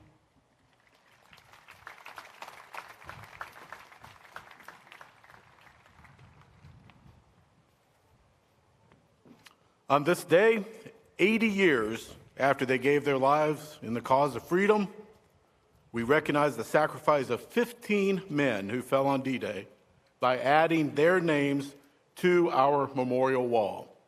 As I read each name, cadets from Bedford County JROTC will place a rose in our pool to symbolize a son, a brother, a comrade in arms who did not come home.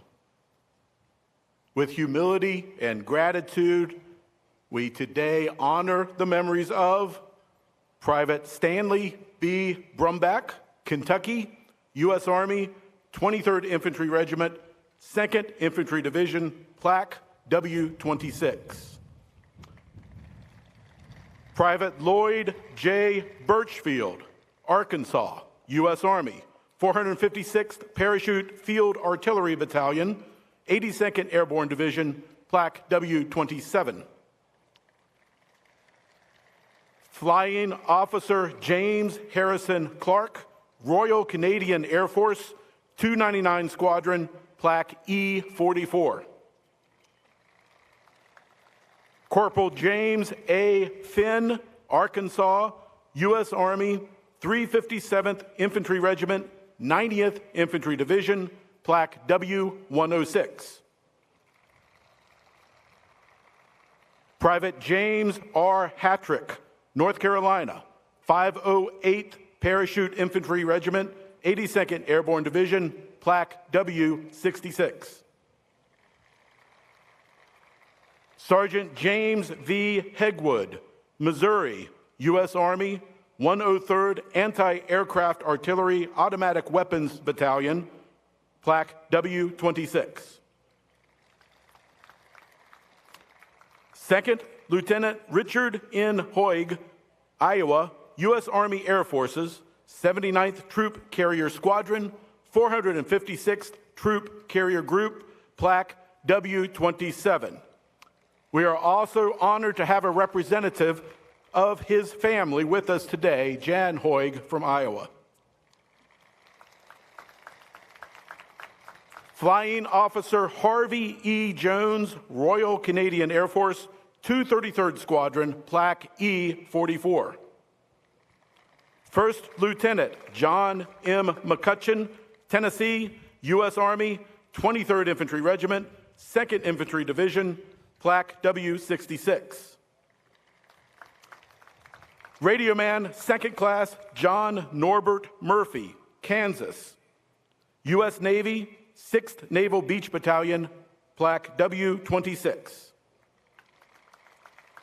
Private 1st Class David C. Peterson, Pennsylvania, U.S. Army, 38th Infantry Regiment, 2nd Infantry Division, Plaque W-27.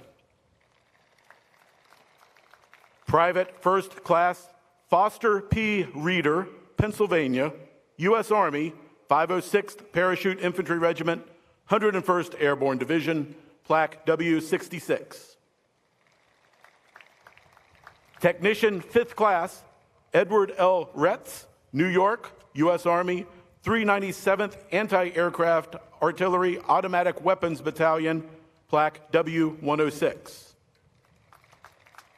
Flight Officer Frank George Ruddick, United Kingdom, 140 Squadron, Royal Air Force, Plaque E-44. And Private 1st Class Werner C. Tiarks, Wisconsin, U.S. Army, 508th Parachute Infantry Regiment, 82nd Airborne Division, Plaque W-26. With these additions and other corrections, there are now 4,426 names on our wall, of whom 2,509 are Americans. We honor each one of them. They are our heroes. This is their memorial.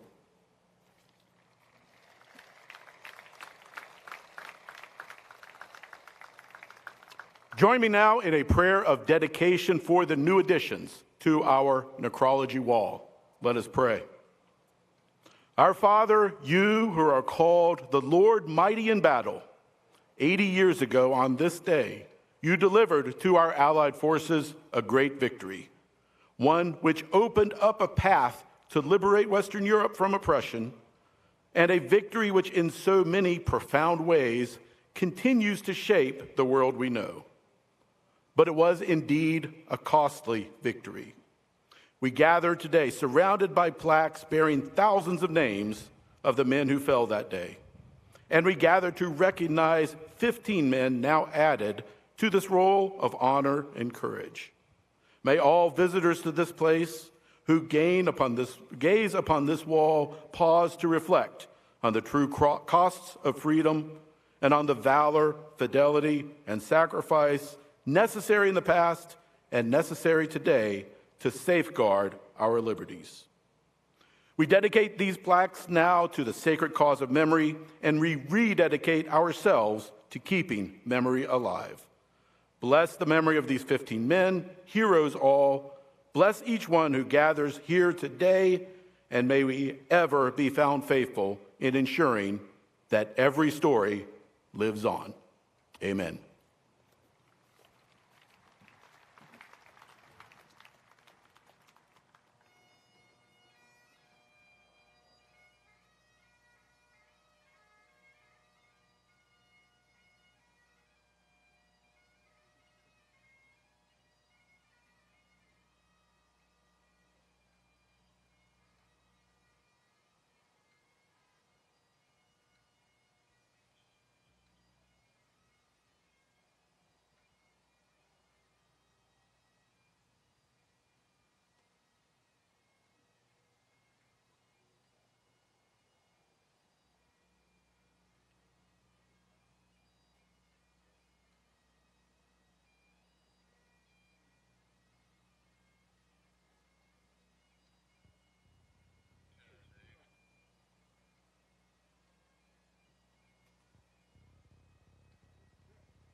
Ladies and gentlemen, we prepare now for our final aerial demonstration, and we have had the chance today to witness not only the trainers, but the Liaison aircraft and a few of the frontline fighters of World War II. The catalyst that holds them all together were the advanced trainers, today being represented by the North American AT-6 Texans, approaching 4 of these examples in the fingertip formation. The T-6 Texan was best known as the pilot maker. This nearly 3-ton trainer was the last airplane a cadet would fly before earning their wings, and they moved onwards to flying the fighters, bombers, and transport aircraft. Initially, the Army Air Corps called it the AT-6, Advanced Trainer 6. The Navy designated it the SNJ, signifying S for Scout, N for Navy, and J was North America's Alpha code as its manufacturer. The British Commonwealth countries dubbed it the Harvard, as it was indeed an institution of higher learning. Powered by the 9-cylinder, 600-horsepower Pratt & Whitney R1340 radial engine, they have a top speed of about 208 miles per hour. Formation flying is very difficult for those who do it. It takes a great deal of trust and concentration by all the players involved. It is the flight leader's responsibility to lead the flight, being the outside eyes to work the airspace and fly the formation as one unit. The wingmen, their job is fairly simple, to keep themselves visually locked on to through the leader's movements and to his aircraft, often lining up a paint line or a rivet line or another distinguishable marking in order to maintain that position. Sources vary on the number of these aircraft built, ranging from 10,000 to 22,000. However, according to the official historian of North American aviation, the full number will truly never be known. High and overhead right now, the 4-ship fingertip formation, the North American T-6 Texans.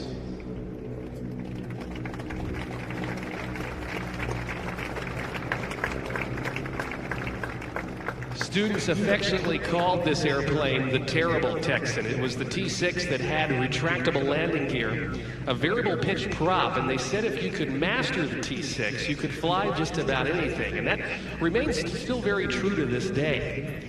It was a formidable aircraft and was later used in the Korean conflict as well, where they outfitted on pylons underneath the wings white phosphorus rockets. They would serve as observation aircraft known as mosquitoes.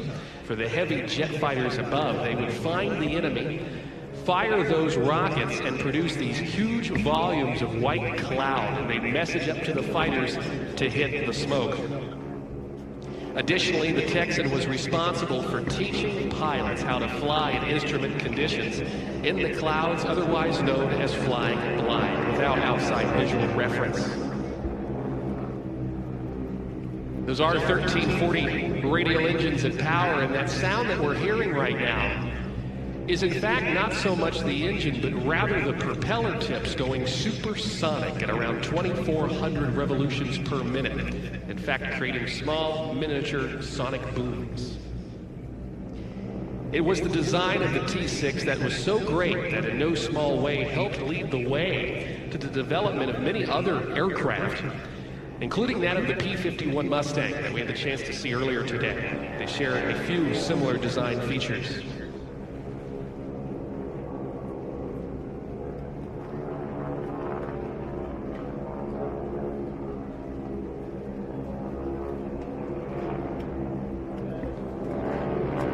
Our aviators working very hard today in these gusty conditions at altitude as they continue to maintain that fingertip formation.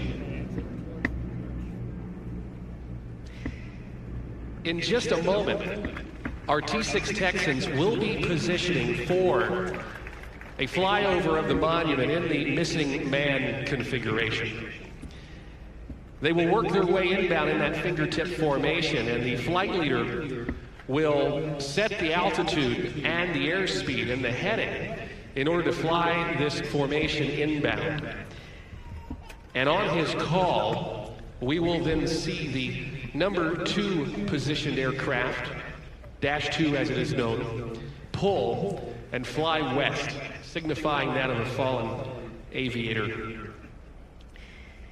In light of their mission, as guardians of our liberties and freedoms, members of our military are often asked to bear the burden of our country's defense, a task that is sometimes asked of these brave men and women to give their lives in her name.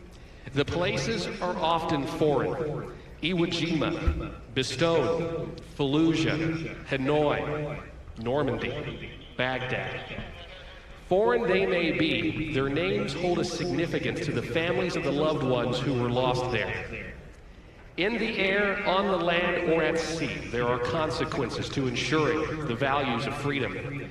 The man or woman who never returns back to base, the revetment that remains empty after the mission, the echoing silence of the missing man in the roll call.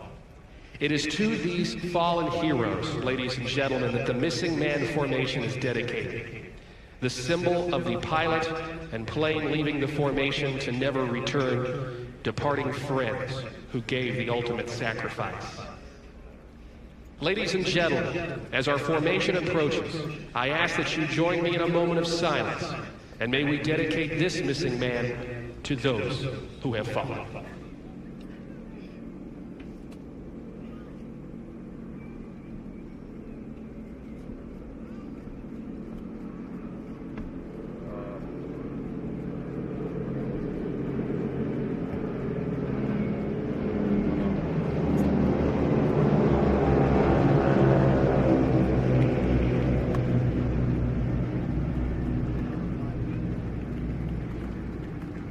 Thank you very much, ladies and gentlemen, for your attention and respect. My name is Luke Carrico. It has been an honor to bring you the aerial action here today as part of the 80th anniversary commemoration of D-Day here at the National D-Day Memorial. Thank you.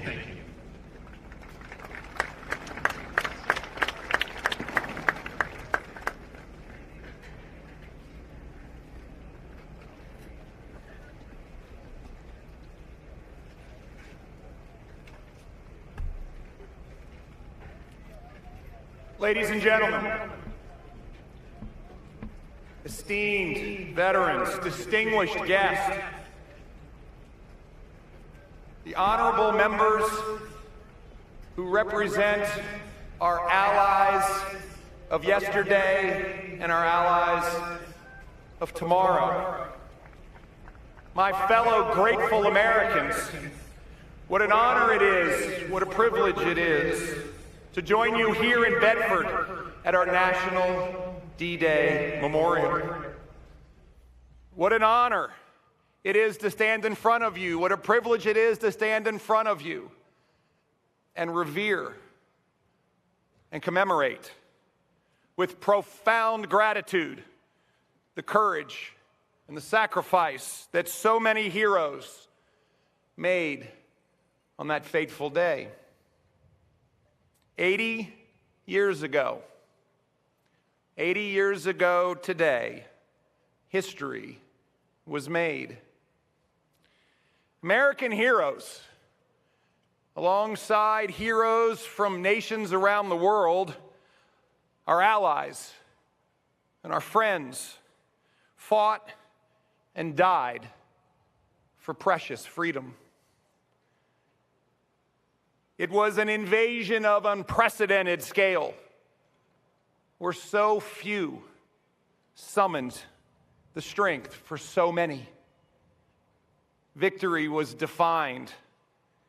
Liberty was won.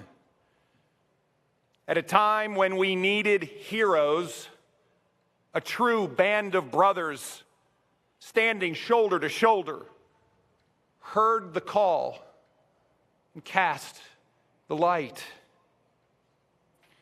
With the eyes of the world upon them, they embarked on the Great Crusade, the most consequential, perhaps ever. While the skies roared with the sounds of the battle ahead, the ocean waters below were filled with quiet prayers. They knew whatever was ahead, they would give everything. That full measure of devotion to freedom. the air condensed with anticipation. These heroic men landed on Omaha Beach, and they charged. Met by a hail of enemy fire, the sky glowed red. So many fell. Brothers from this town of Bedford, one carrying a Bible that was later found. They continued on over the cliffs to confront and defeat evil. Each step was filled with faith. No matter the cost, they would secure victory. And they changed the course of history. These extraordinary, legendary heroes were drawn to the glow of freedom. Heroes like Corporal Robert Boulay of the United States Marines, serving aboard the battleship USS Texas that day in support of the invasion. Heroes like Sergeant John Birch Jr., U.S. Army member of the 82nd Airborne, who dropped with glider forces as a medic during the invasion. Heroes like the 22 World War II veterans, all of whom are here with us today and honor us with their presence.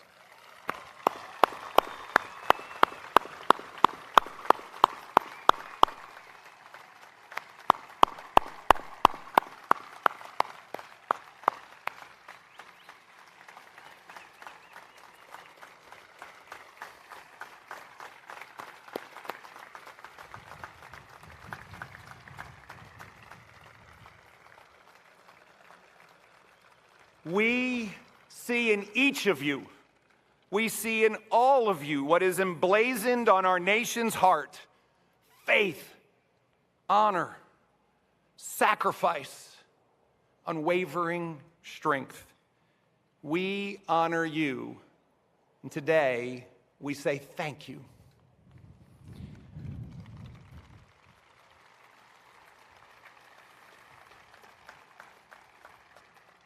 From this quiet town in Bedford, Virginia, ordinary men did the extraordinary.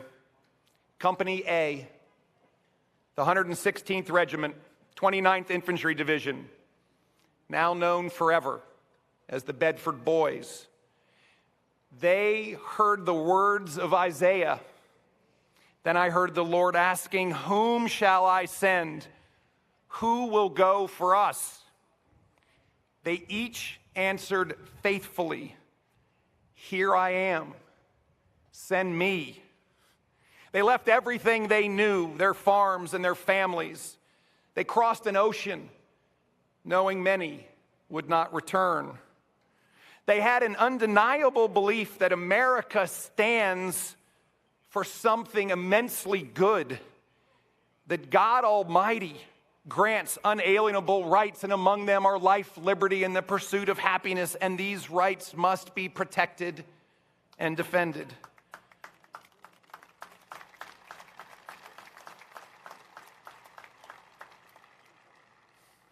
President Roosevelt, as we just heard, and our nation prayed together that these heroes' hearts would be stout to wait out the long travail, to bear sorrows that may come.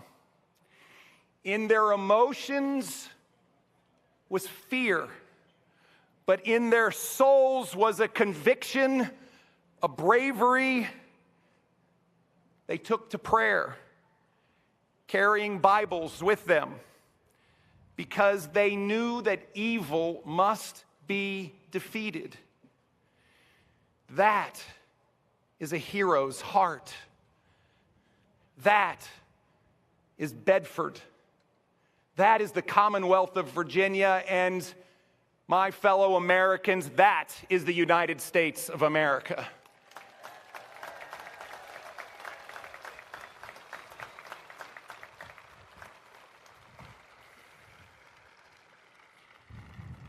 The Bedford boys defined us as a nation of patriots, a nation of liberators, a nation of heroes that day.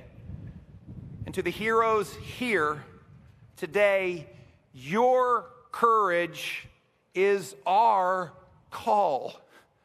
You are the reason that we say our Pledge of Allegiance loudly, that we sing our national anthem boldly, and that we honor our flag daily.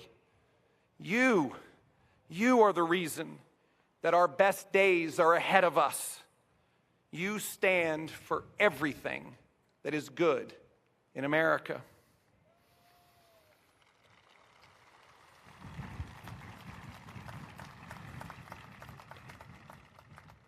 Today, and though the words are wholly inadequate, may we say thank you to our heroes. May we say thank you to your families.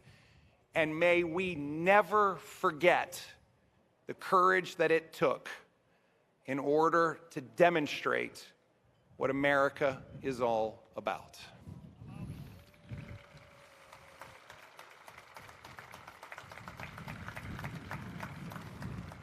We are a nation built on rock. We are built on rock because heroes crossed the Normandy sands. We will now and forever be the American house built on rock, not on sand, where we are the land and the home for the free and the brave. May God bless the Commonwealth of Virginia. May He bless the United States of America, and may He shine His face on this amazing place so that we will never forget the best among us are our heroes. God bless you, and thank you.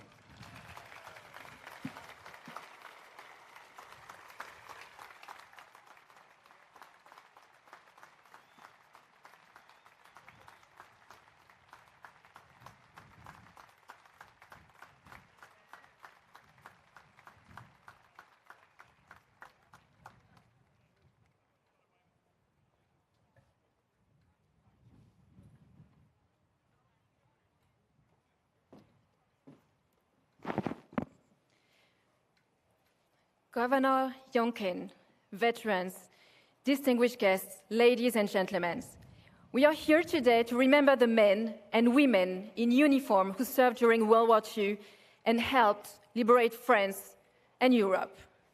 80 years ago, on June 6, 1944, 73,000 brave Americans landed at Utah and Omaha Beaches in Normandy. The landings were unprecedented in scale and complexity.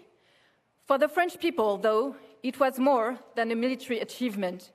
It was a sign of hope that the occupation was coming to an end and a new era was dawning.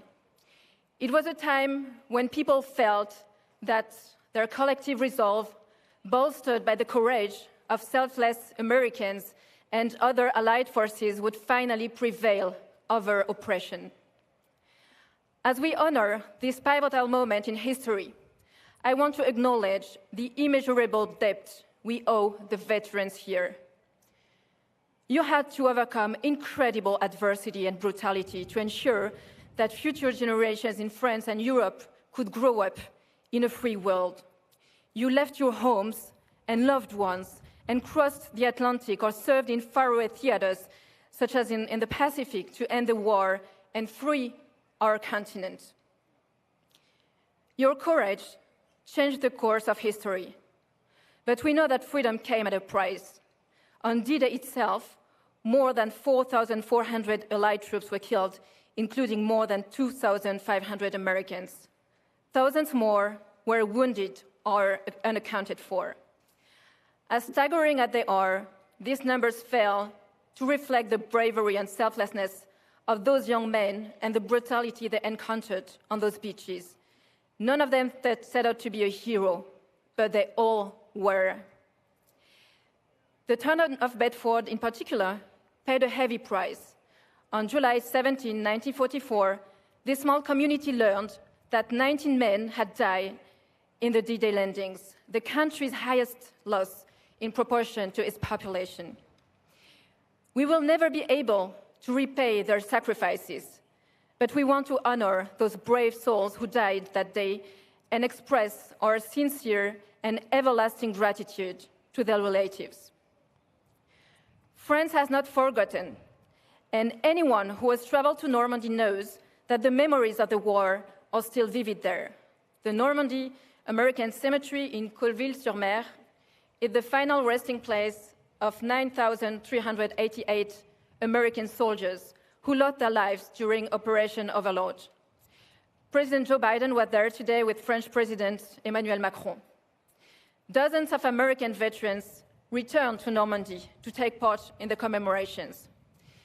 Many of those who made the journey in the past few days are more than 100 years old. Crowds of people gathered to greet them with applause, cheers, and waving flags. The atmosphere was extremely emotional as both veterans and local residents of all ages were deeply moved by the significance of the moment. We are privileged to be here among friends, and as we are all gathered here, let me reaffirm the unwavering partnership between France and the United States. Our strong ties were forged by friendship and sacrifice. 2 weeks ago, France placed a flame at the tomb of the unnamed soldier in Arlington National Cemetery as a symbol of our gratitude to the United States. That flame, the flame of liberty, was kindled from the flame of the nation, which has been burning under the Arc de Triomphe in Paris since 1923. As it traveled from Paris to Omaha Beach and then across the Atlantic to New York and Washington, the flame of liberty was, in essence, traveling back 80 years, retracing in reverse the route taken by the Allied soldiers to liberate France. This flame represents the joining of our unknown soldiers, fallen on the field of honor. Together, they embody the brotherhood in arms that has united our two countries for close to 250 years now. It represents the light that the United States and France strive to shine in the world by living our values, much like Lady Liberty with her torch. The flame of liberty is a powerful tribute to all of our veterans and those who fought in World War II. 80 years later, as conflict rages in Ukraine and even darker clouds loom on the horizon, we must not forget what those men fought for. Now, more than ever, our enduring bonds must help us overcome the challenges we're facing. We owe it to those who gave their lives to protect freedom. Once again, I want to express France's deep and lasting gratitude to you all. Thank you. Merci. Vive les États-Unis, vive la France, vive l'alliance entre nos deux pays.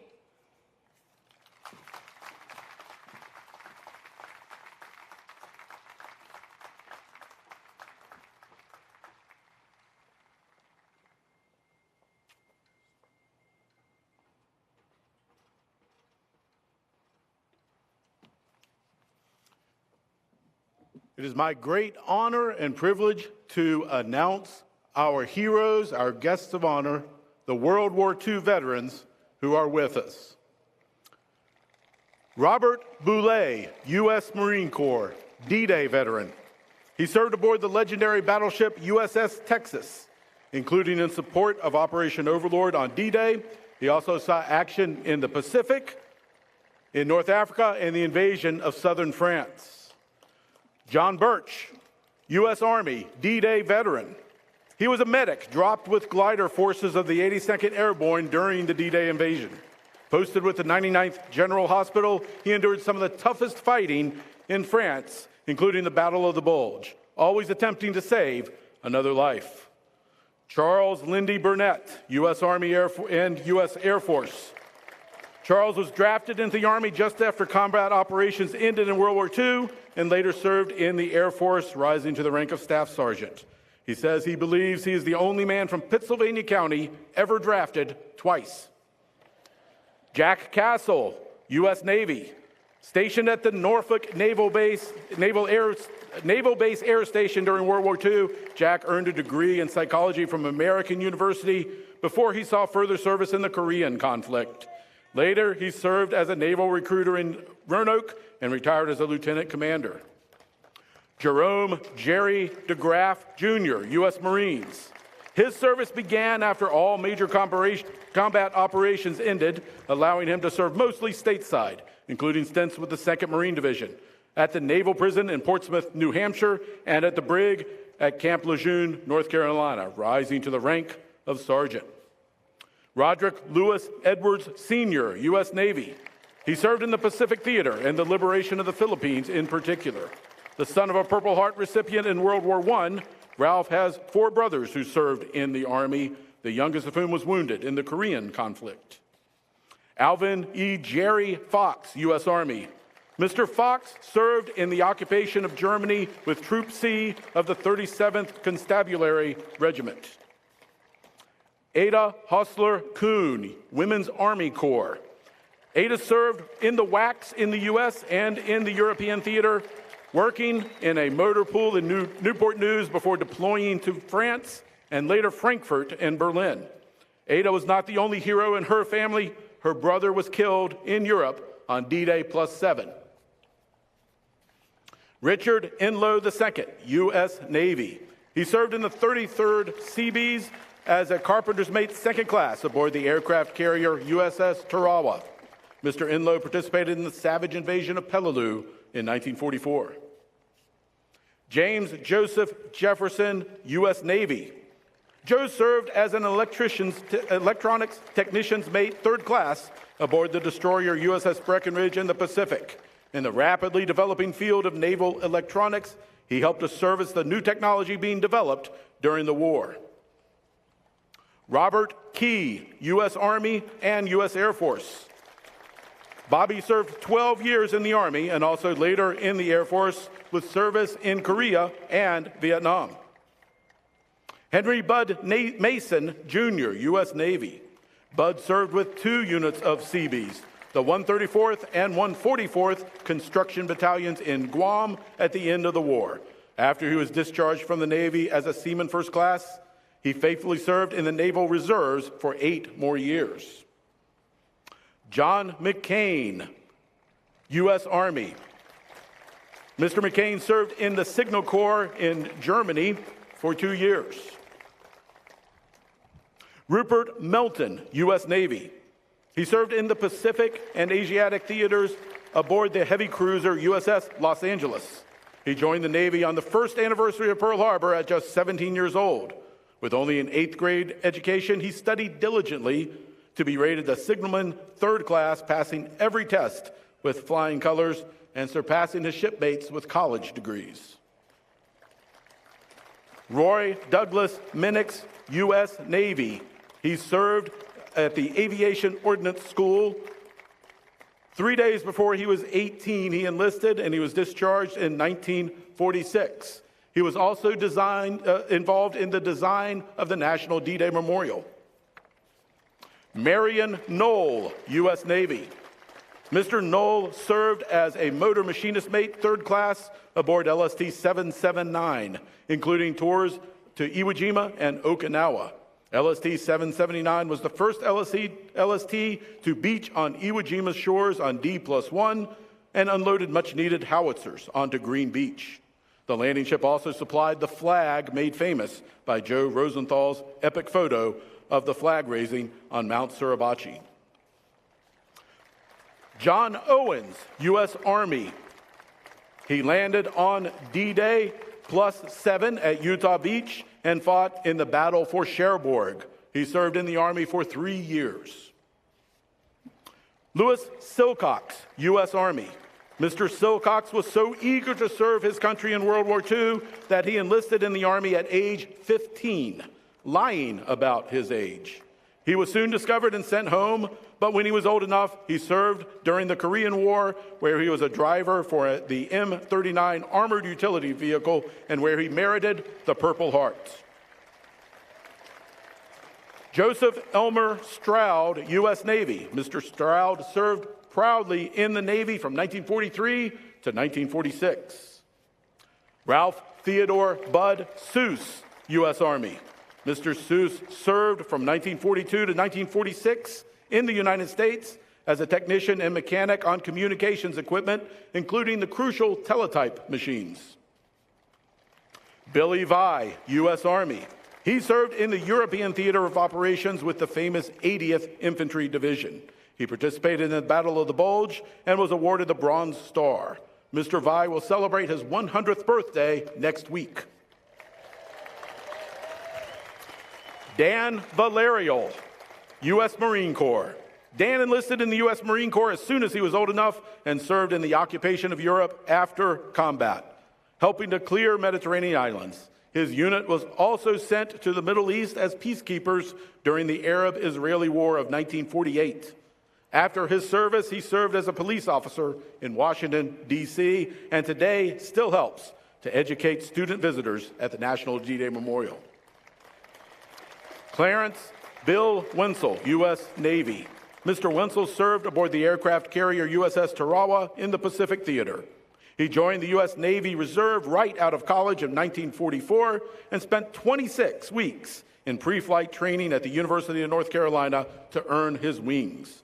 During his service, he made 72 carrier landings with no wave-offs.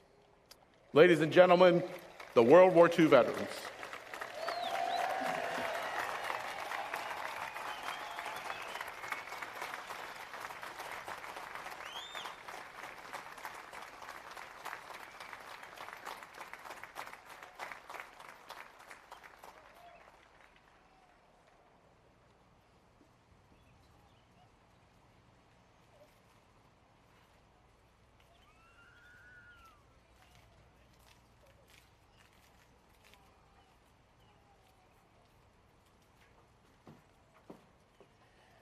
Ladies and gentlemen, thank you again so much for being here today as we mark this momentous occasion. We are so honored to have so many veterans with us. We will conclude today's ceremony with our benediction. Again, thank you all for being here. We are watching the weather closely, so if you would like to get on the shuttle buses, they will start running immediately after the ceremony. Be sure to remember your route and look for the bus with your route numbers. And again, thank you all so much. You're welcome to stay, but do be aware of the weather. We are going to have a brief gathering over at Homage as well, if anyone would like to join us. For now, let's close with the benediction.